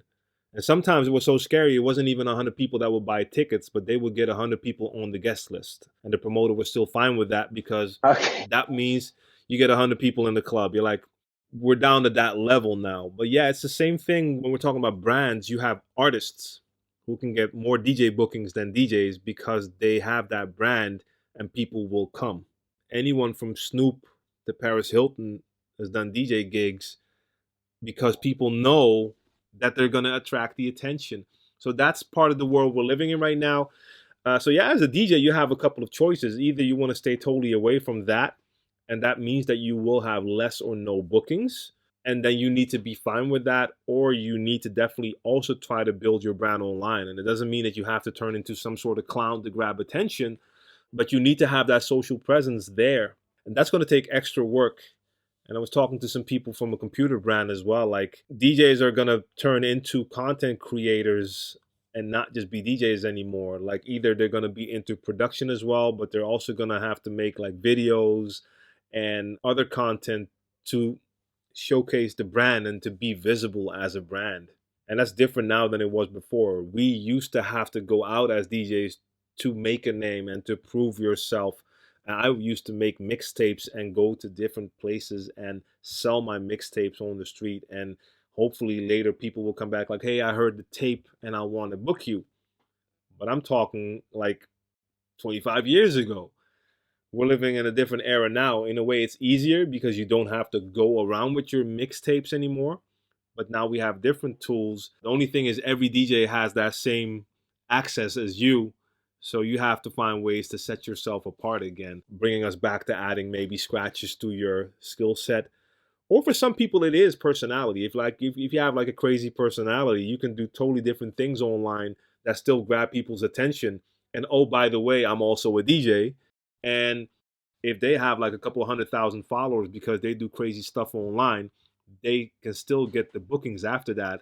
If they just mention to a promoter like, hey, I can come DJ. They're like, what? Wait a minute. You have 300,000 followers. You can come to my club. Let's make it happen. And they might not be able to DJ at all. I'm laughing, but it is kind of sad. But that's the way it is now. We'll see where it goes from here. Some of my friends have told me that they've played in clubs before and the promoter has refused to pay them at the end of the night because not enough people were in the club. Oh, wow.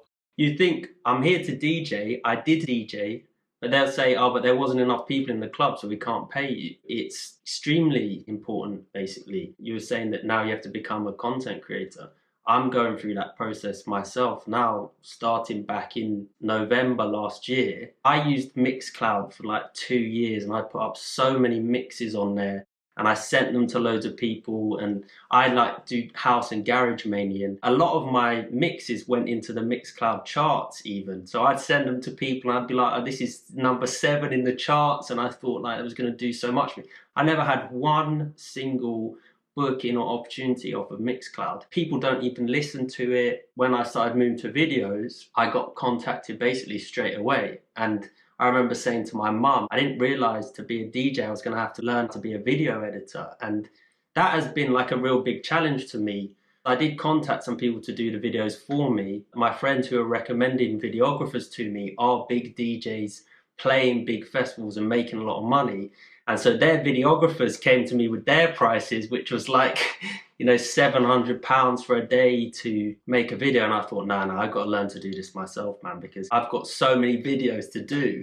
Right. And it doesn't have to be the highest production value, especially at first for DJs who want to start like doing some promo material. We're not talking Steven Spielberg level. There's no need for that. I mean, it's always cool if you can up the production level. But at the end of the day, if you're shooting a video, first off, your audio is going to be the most important thing. You want to make sure that the audio clearly is of high quality so people can hear what you're doing. Even with our phones nowadays, you could film in pretty good quality already. I have one right here, like one of these little clamps, cost like $13. You put it on a little tripod, you put your phone in there, and then you have a camera set up. I mean, I could shoot 4K with this. Yeah. All I have to do is record my audio in my DJ software, and then I have something that I can put online. And I mean, I put stuff on my Instagram that I record at home, and some is done with a camera, but at the end of the day, it doesn't have to look the greatest. Sometimes I have footage that doesn't look well because I shot it at an event where I was playing. The light was terrible, so the video is not that great, but I recorded it through my software. The audio is great, and I get tons of like great responses from that because people enjoy it. I mean, it takes time. You have to invest time, but we can all go online and find videos to see how you can edit a video. I had to learn how to do that as well.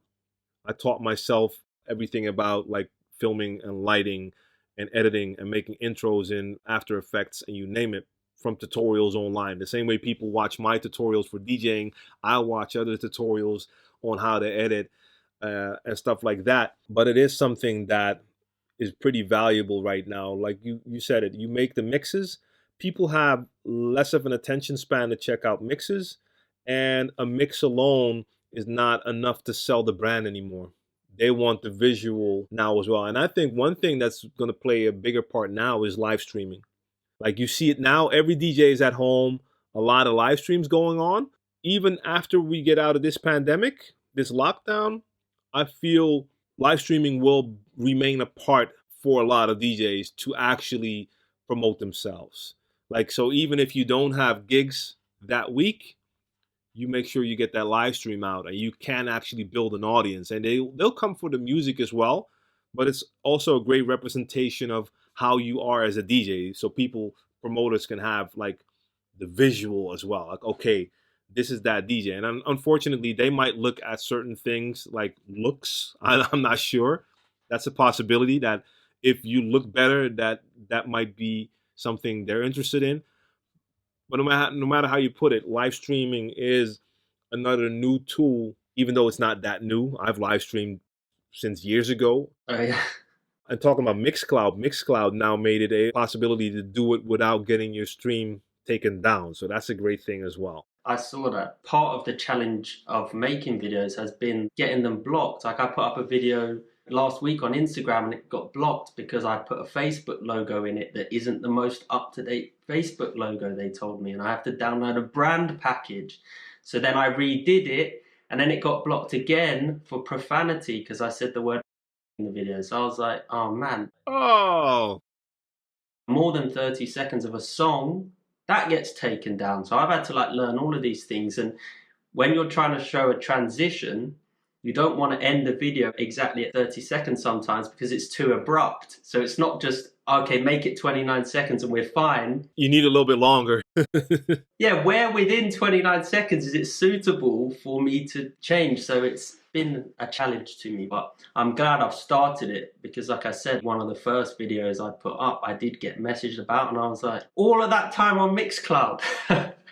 What did I do that for? Don't ever see that as wasted time because it did teach you things, and making those mixes did improve your skills. And maybe they're of no use now, but they might become of use later on. So having them and making them is never a bad thing, but it's a disappointment when it doesn't have the result you would hope it would have. But still, it's all a learning experience, and it made you put in extra hours, and that will pay itself back in some form or fashion sometime.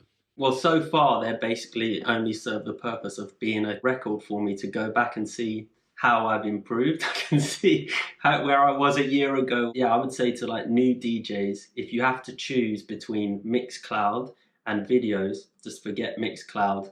Make videos and make them short, 1 minute. Try and get the best sort of parts that you can to showcase who you are in those short minutes. Let me ask you then, sort of on this topic, what is one of the best or most worthwhile investments that you've made as a DJ? So this could be an investment of money or time or energy. I say the year that I played for free on a weekly basis at a local student club / bar.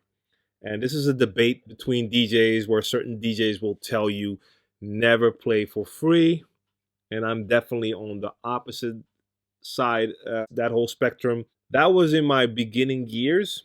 I had done some gigs already, not that many, at least not that many like big gigs. This was an opportunity for me to play at this club / bar every week during a night where they would have a live band, and I would play sets in between the live band and after the last set. This wasn't a hip hop night. It was basically more of a funk soul type of thing. My crates were mostly hip hop and a little bit of R&B.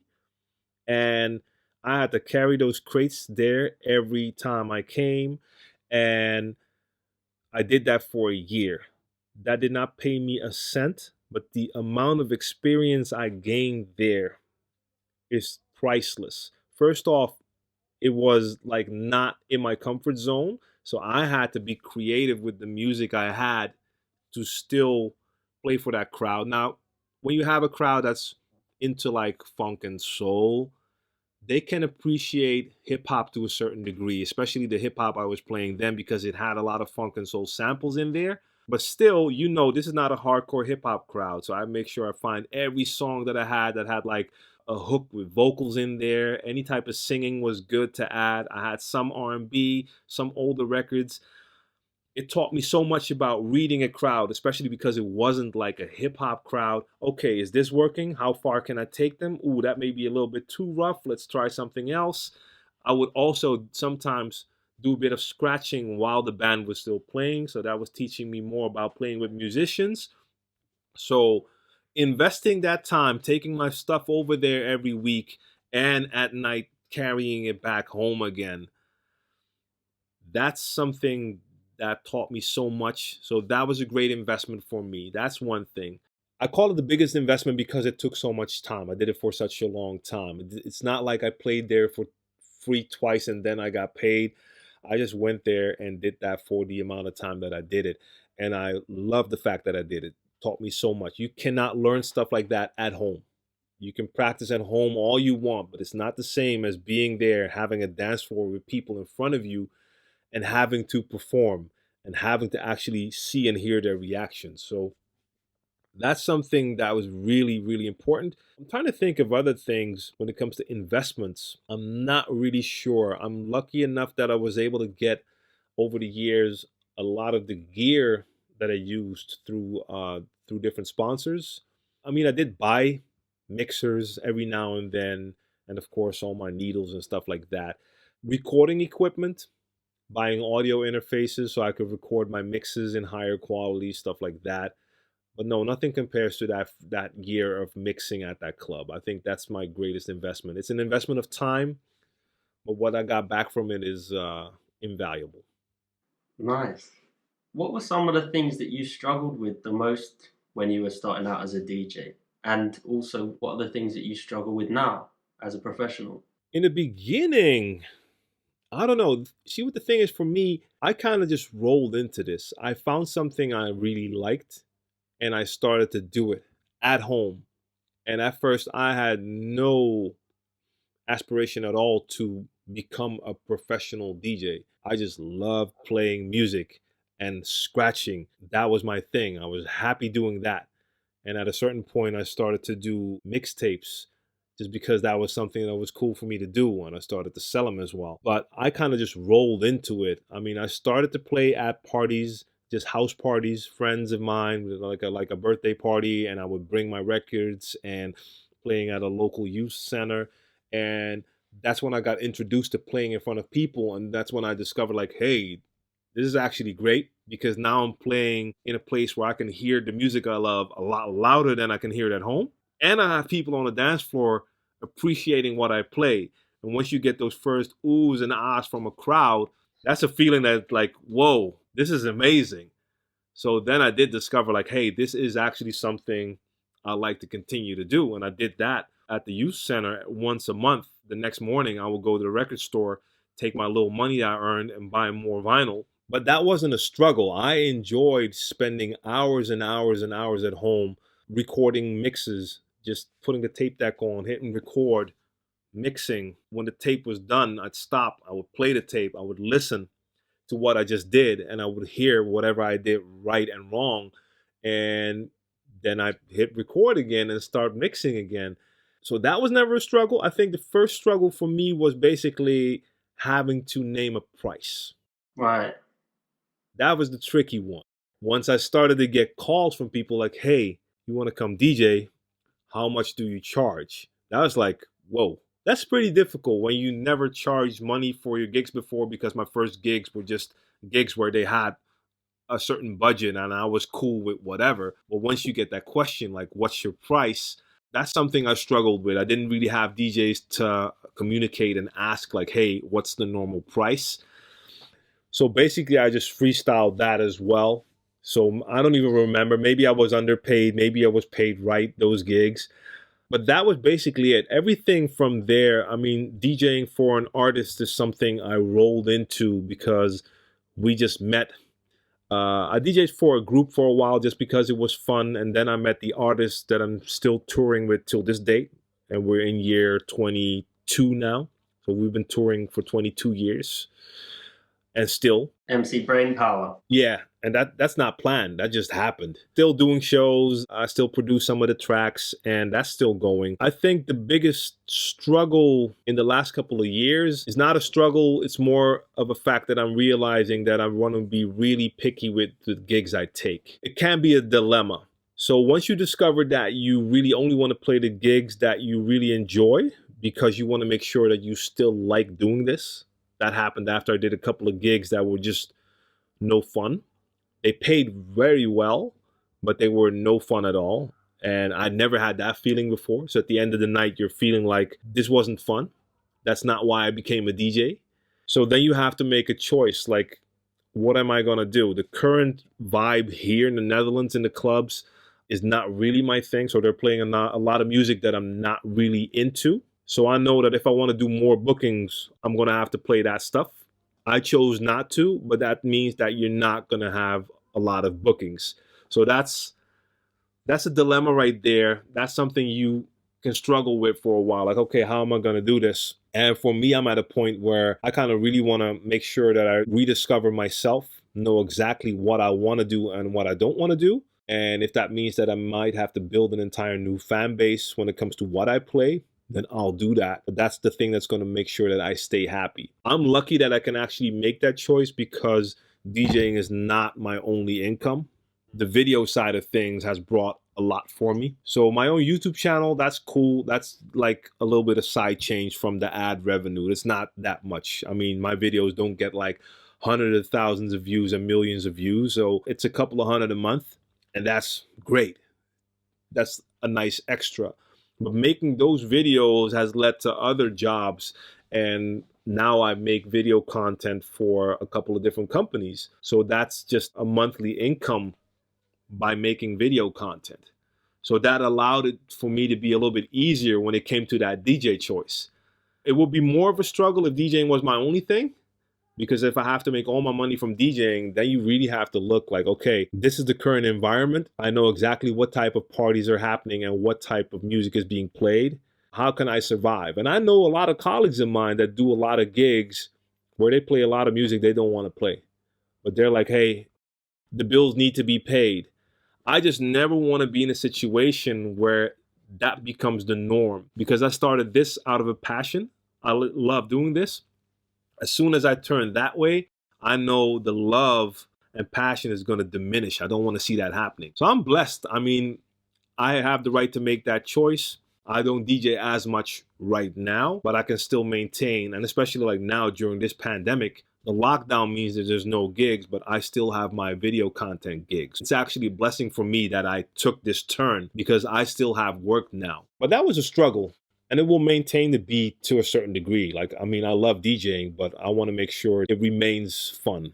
I absolutely agree and have the same mindset as you do on that. I will only do guest spots. Not because I think, oh, I'm so amazing and that's all I want to do, but my main priority really to build as a DJ is to focus on production. Like you say, I want to be able to enjoy it as well. I actually got a message last night from a DJ agency here in England, and they were like, oh, be part of one of the biggest DJ agencies in the country and we'll get you corporate gigs and all this stuff. And so I was reading it, and then it says, send us a 30-minute mix in your style. So I'm thinking, okay, sounds good. The next sentence was, and then send us a mix of 80s and 90s pop and pop anthems. Right. And as soon as I read that, I was like, no way, because I'm assuming that what that means is I'll end up getting booked for, say, a Christmas party for a company who's mainly made up of staff who were young when it was 80s and 90s music. I don't really know anything about that music. And if I'm going to go out and play it, one, I don't want to play, like you say, music I don't like. Two, I don't want to have to spend the time to really go back and like research and find out what is an 80s pop anthem, and then spend all my time getting that music and not enjoy it when I'm out there. And I know that corporate gigs pay a lot. To DJ on a night out here, you want to charge at least like £75 an hour. And then at corporate gigs, because they're sort of one-offs, they're not every week, it's really reasonable to charge, say, £1,000 or £2,000 for those one-off events, which is good money. Yeah. I don't want to spend my time crate digging 80s pop anthems and then playing them out. And I can already kind of see a situation where someone's coming up to me saying, "Oh, can you play Barbie Girl again?" And just... I don't want to be involved. Exactly the same type of gigs, man. I did a couple of those. At a certain point, I had a connect, and she would get me those bookings. I would get probably four times the amount I would get for a club show. You know, so money-wise, it's interesting. But then when it's a gig where the crowd range was from 25 to 75, and you have people who want to hear Barbie Girl and other people who might want to hear like Tiesto, and then you have someone who wants to hear ABBA. Yeah. Or they have like a country theme, and they had like a list of like country songs, and first you started off DJing while they were still dining, which turns you into some type of elevator background music. And then when it's party time, like I said, after that gig, it was like, is this why I started this? I don't think so. So no. And I mean, we have that power, but I always tell DJs, like, if you do decide that you really want to make sure you only do what you want to do, it could mean that there's going to be less gigs.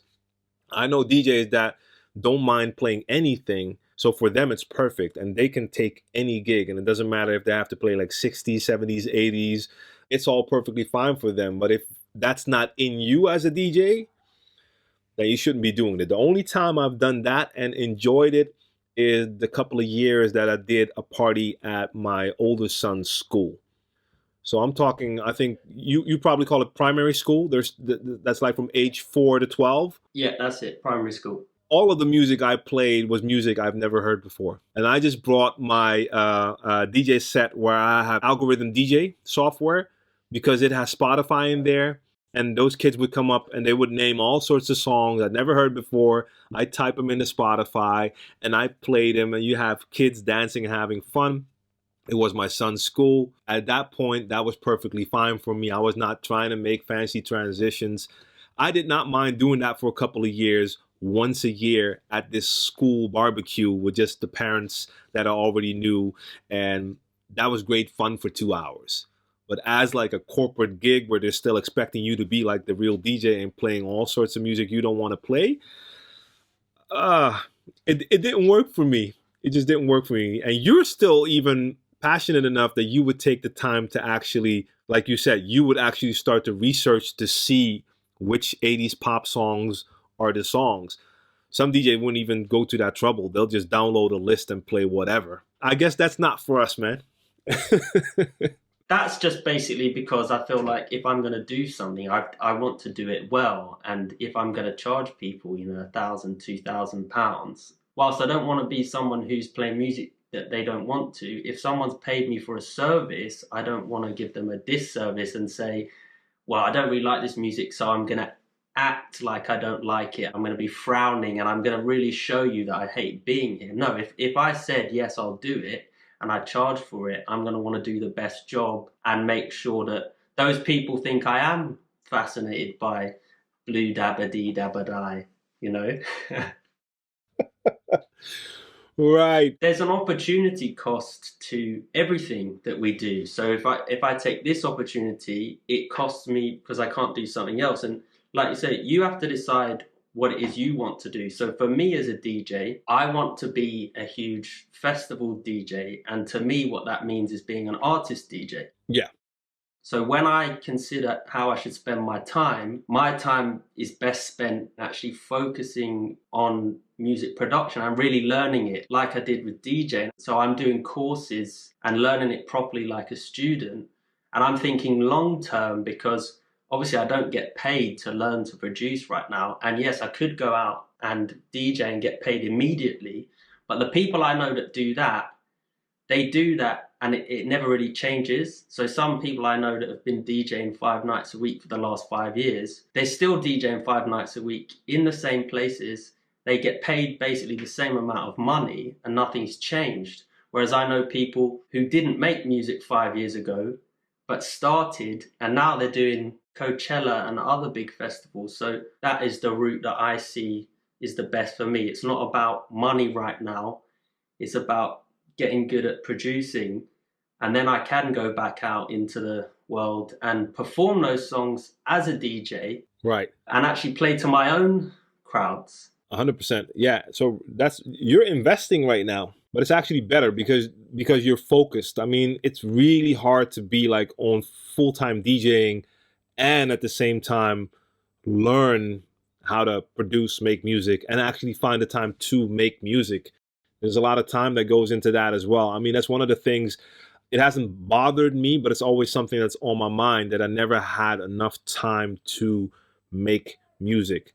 I wasn't looking to make music as a DJ for my DJ career, especially because in hip hop it's different, but just as a producer. And I produced multiple tracks for Brain Power and for a couple of other artists, but there's been times that I really missed making beats, but I just did not have enough time. That's actually one of the things that I have more time for now that I'm also not DJing as much.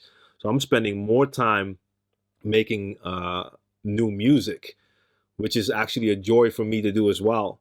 And it might come to a point that I actually also try to really incorporate that into my sets. So actually make music to perform with as well. But just making music is also a joy for me. So I'm really happy to be able to do that more now. What do you use to make your music? I started on Logic, and I have looked at Ableton and then just run away basically as soon as I saw it close the screen. It just looks too complicated. So Logic is what I started on, and I still don't know so much about Logic that I'm not going to move on. But I do also have a Native Instruments Machine Mark III, which has its own production software.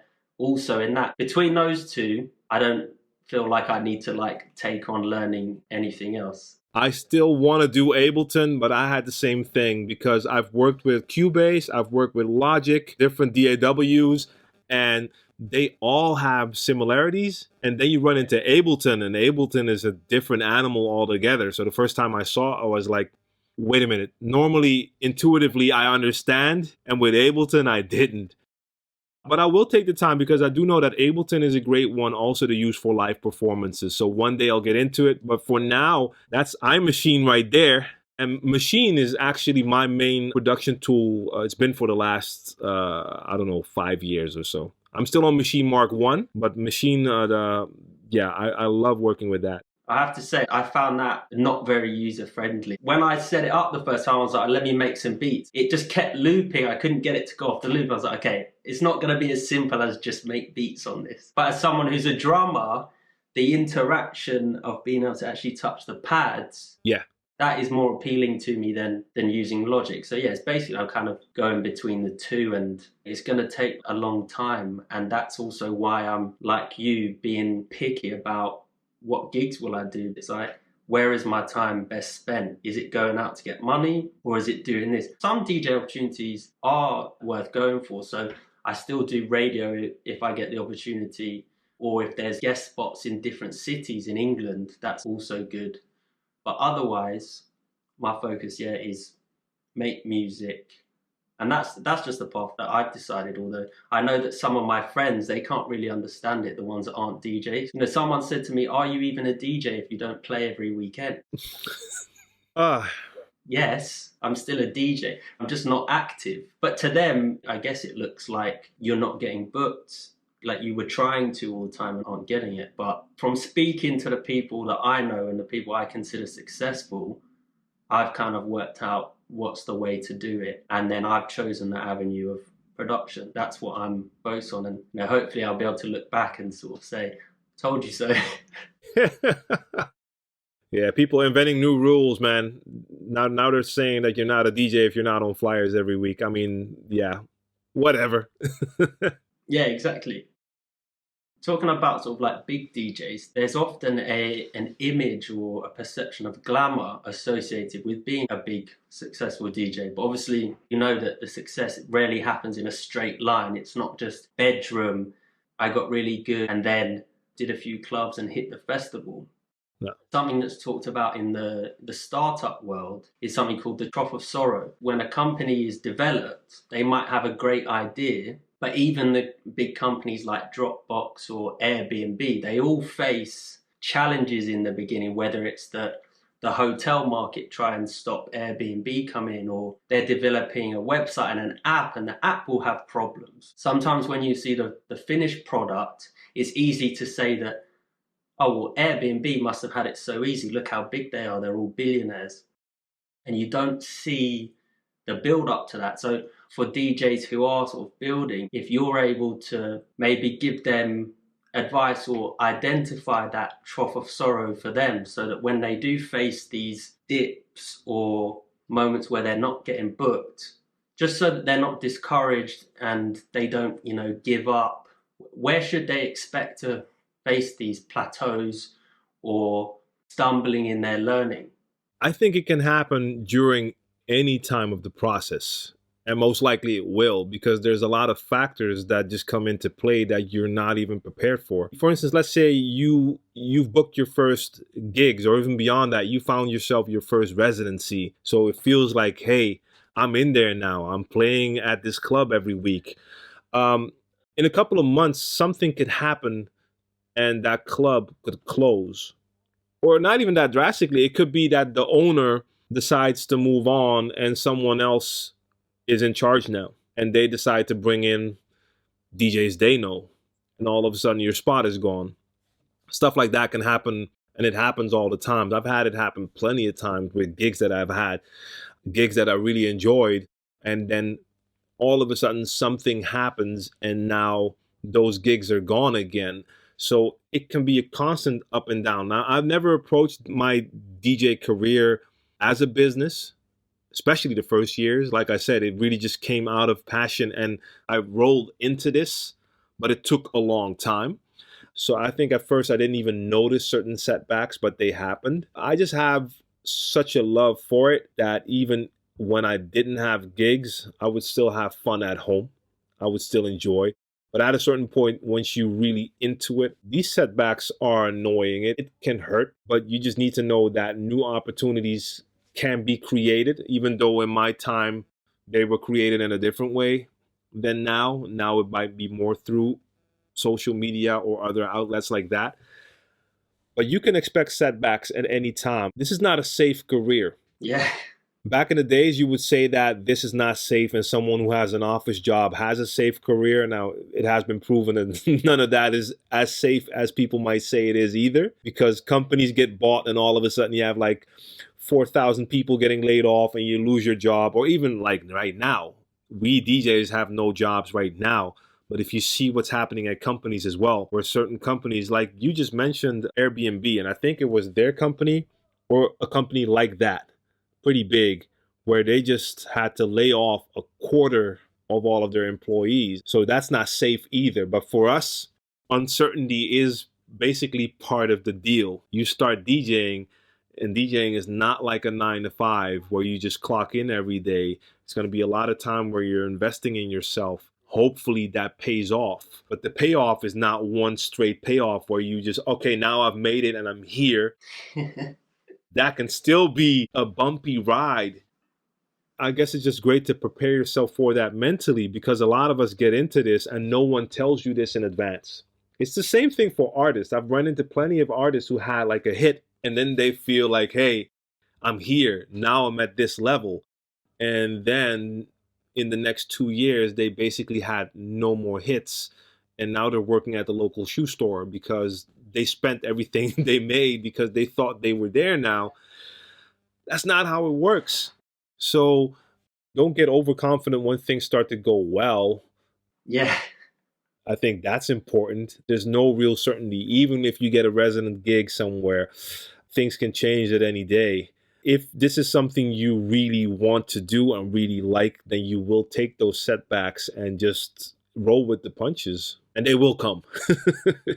Definitely. Say like you're not getting any bookings. It's quite easy when you're not getting bookings to sort of look at yourself and think, oh, well, maybe I'm not good enough. Mm-hmm. Some people aren't good enough, but hopefully you've spent the time to get good and build your skills. So that's the first thing. If you have done that and you aren't getting the bookings, don't be discouraged and feel like, oh, I'm not good enough, because there's lots of things that can go wrong. Like say you've made a really good mix on SoundCloud, like I have, and you don't get any response. It could be because they don't even listen to it, let alone assess how good you are. Or I remember I was told that I was going to be on the radio last year. Man, I got so excited about it. I was telling my family and friends, I was like, I'm on the radio Wednesdays, 9 till 11. Right. And they literally never got back to me. And when I think about it now, I think they were probably drunk at the time when they told me this. But that kind of got me down for a while, because I thought they told me that this was going to happen. And then I was sort of seeing into the future, and I was like, well, I can build from this. Yeah. I think a lot of people, they get into DJing, it doesn't quite match up to what their expectations were, and then they quit. And I'd actually say that one of the things that is probably a good predictor of whether you're going to be a successful DJ is whether you can persist with it and not be discouraged and keep looking for different opportunities. So the radio one didn't work out for me. But then recently I started to make videos because Mixcloud didn't seem to work for me. So I started making videos, and then I did get bookings off the back of that. So it's like, don't be discouraged. Do make sure you practice your skills to feel confident that you're good enough. Right. And then basically look for the other opportunities, and don't be feeling like I'm good, they should just know it. It's like, have you made videos? Have you tried Mixcloud? Have you gone out to meet people? Right. All of it, the networking. Make sure you have an EPK online, or at least a form of a website where if people read your name and can click and can find all your info. Networking, I mean, now you can do it online if you can't do it in person. Check out stuff like LinkedIn. Maybe the clubs are on LinkedIn and you can find their employees, so you can network with them through there. I mean, there's all sorts of things you can try. Hashtags with certain areas or certain type of music you like to play to find the fan base that might be interested to hear your music as well. There's all sorts of things. So never stop to look. But yeah, like the disappointments, they will happen too. And the first time it's going to be kind of crushing. Like you had it with the radio. I've had that with bookings overseas. I've learned that lesson now. I don't believe it until I see the actual ticket for the flight in my mail, because I've had this happen quite often where people were like excited. Hey man, Bob, we got this club here. We're going to book you. And I hadn't played overseas that many times. So you get all excited and then you never hear back. And I've had that happen more than once. So like I said, after a certain point, you just understand, like, okay, until I see that ticket in my inbox, that e-ticket, until that moment, I'm not even telling anyone I'm playing in that or that country, because, yeah, those setbacks will hurt in the beginning. But like you said, persistence is key. If after one setback you feel like you don't want to do this anymore, then you probably shouldn't be doing this, because talk to anybody, read any book about anyone's success story. If it's like a director for a movie, go check out how they made the Terminator, how many setbacks they had and how hard it was to make that movie. Or Star Wars, how nobody believed that would work. And because they were persistent and kept going no matter what, it turned out to be a success. So that's so important. Definitely. We'll wrap it up here then. So as my final question, is there anything that I haven't asked you that you feel is important for DJs to know? Let me think. We covered quite a bit. Yeah. I'm really thinking like what would be important to add to this. If you've been DJing for a while, just made a video for DJ City that should be out pretty soon, talking about how this time that we have right now during this lockdown is a perfect time for some self-reflection, some evaluation. So we were talking about happiness and choosing the gigs you want to do. As DJs, this is a perfect time to think about the position you were in before the lockdown. Were you actually happy with the way things were going for you as a DJ? So were you content with the path you were on? Or now that you look back at it, were you actually doing gigs you did not like to do at all? This is the perfect time to think about how you want to continue as a DJ. And if you were a DJ that was not in the right place because you weren't getting the gigs yet, then this is the perfect time to go over all the things we just talked about. Like, how was my social presence? Did I have all my things in order? Have I been networking? You name it. Using the time that you have right now to your advantage in one of those ways, or maybe to learn a new skill right now. That could be something DJ related. So if you know you have a weak point in your DJing where you can mix like crazy, but your EQ game isn't all that great yet, this is a great time to start practicing that. So when you get back to DJing again, you've actually improved. Or it could be a totally different skill where you now take the time to check out how to use Photoshop or how to use an editing program so you can actually start to make these videos we were talking about, because that takes time. Most of us have more time now because there's less gigs and less DJing. Use that time to your advantage, because at a certain point we will get back to work and you want to make sure that you're actually ready to go at that time. Definitely. This is kind of another way to phrase it. Are there certain things that stand out to you that you were doing that you feel were leading you in the opposite direction to where you wanted to go as a DJ? Things that you realized this is not the right thing, maybe things that you wish now that you had changed earlier or done something differently? I don't really do regrets. I mean, things go the way they go. Or reflections.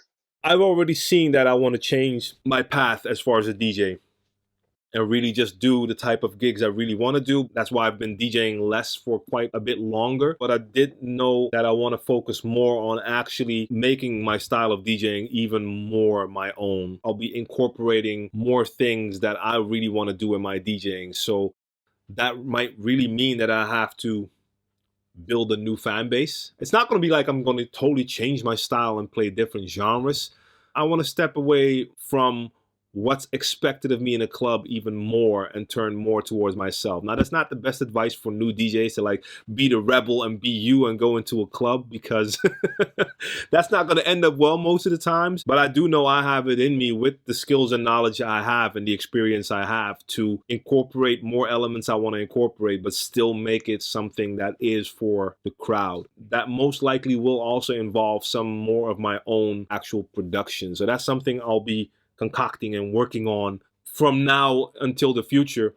But I discovered that like a while ago, that I kind of want to adjust the direction a little bit more towards myself, my inner me. And again, I have the luxury because I have my content creation going as well, which allows me to do that. And over the years, I've seen plenty of things that could have gone differently, but I'm not mad about that. I mean, the fact I had kids and I decided to spend a lot of time with them instead of all my time on my career, I know for a fact I probably would have been in a different place if I would spend all my time just on the career during those years. Yeah. But I got to be right in the room for both of my boys when they took their first steps, and I wouldn't trade that for the world. So I'm aware of what certain decisions will do, but I'm perfectly happy with the fact that I chose the path I chose when it comes to that.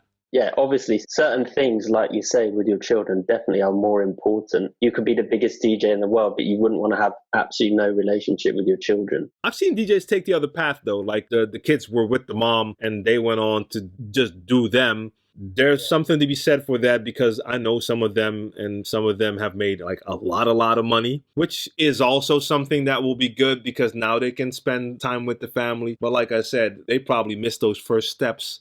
I got to see that. I'm pretty happy with that. Plus, I'm also realistic. I know with the lane I was in, the hip hop lane, it's not the same as some of my colleagues playing like the big house stuff, because financially, this is a different lane I'm in. So always be realistic when it comes to that. Don't compare yourself to DJs that are doing something totally different from what you're doing, because that's not a fair comparison. Yeah, absolutely. Are there any projects that you'd like to share or promote, or some of your courses, anything you want to talk about? My first official DJ course, that's coming out in August, and that's going to be aimed at beginners. So that's really a course to teach people who don't know how to DJ yet to DJ the right way. with all the fundamentals. So that's in the making now. That's going to be a while until that's done, but that's going to be my first official DJ course. You get a real DJ curriculum with over 40 videos in there and quizzes and some PDFs and a separate community where you can ask questions and all of that. So it's not going to be like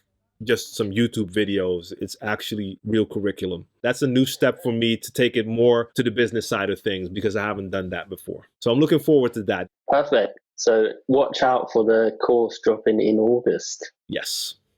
Nice one. All right, mate. Well, I really want to say thank you for spending your time with me. My pleasure. I'm extremely grateful. I've learned a lot here. Oh, where can people find you online? DJ TLM everywhere. On YouTube is DJ TLM TV, but I'm DJ TLM everywhere. So DJTLM.com, DJ TLM on Instagram, on Facebook, you name it. That's it. So it's pretty easy to find me. I want to thank you again for inviting me. And you just said you learned a lot, but at the same time, I'm learning a lot as well because you share your perspective. And it's always interesting for me to hear different DJs' perspectives because we're not the same. We're in different areas. We play different type of parties. And I had to find that out as well. Like I have my story and my path. And I've talked to so many DJs and their thing is totally different. And you find out, wow, that's a DJ career as well. And it's totally different than mine. We've never even ran into each other. And we've both been DJing at that time for like 15 years. Like, wow. For me, it's interesting to hear other perspectives and it can widen my horizon as well. So appreciate that. You're welcome. As you say, hashtag share the knowledge. Yes. Okay, perfect, man. This has been really great for me. Thank you so much. My pleasure, man. Have a great evening with your children. All right, man. Thanks a lot. We'll be in touch. Sweet, man. Thank you very much. Bye.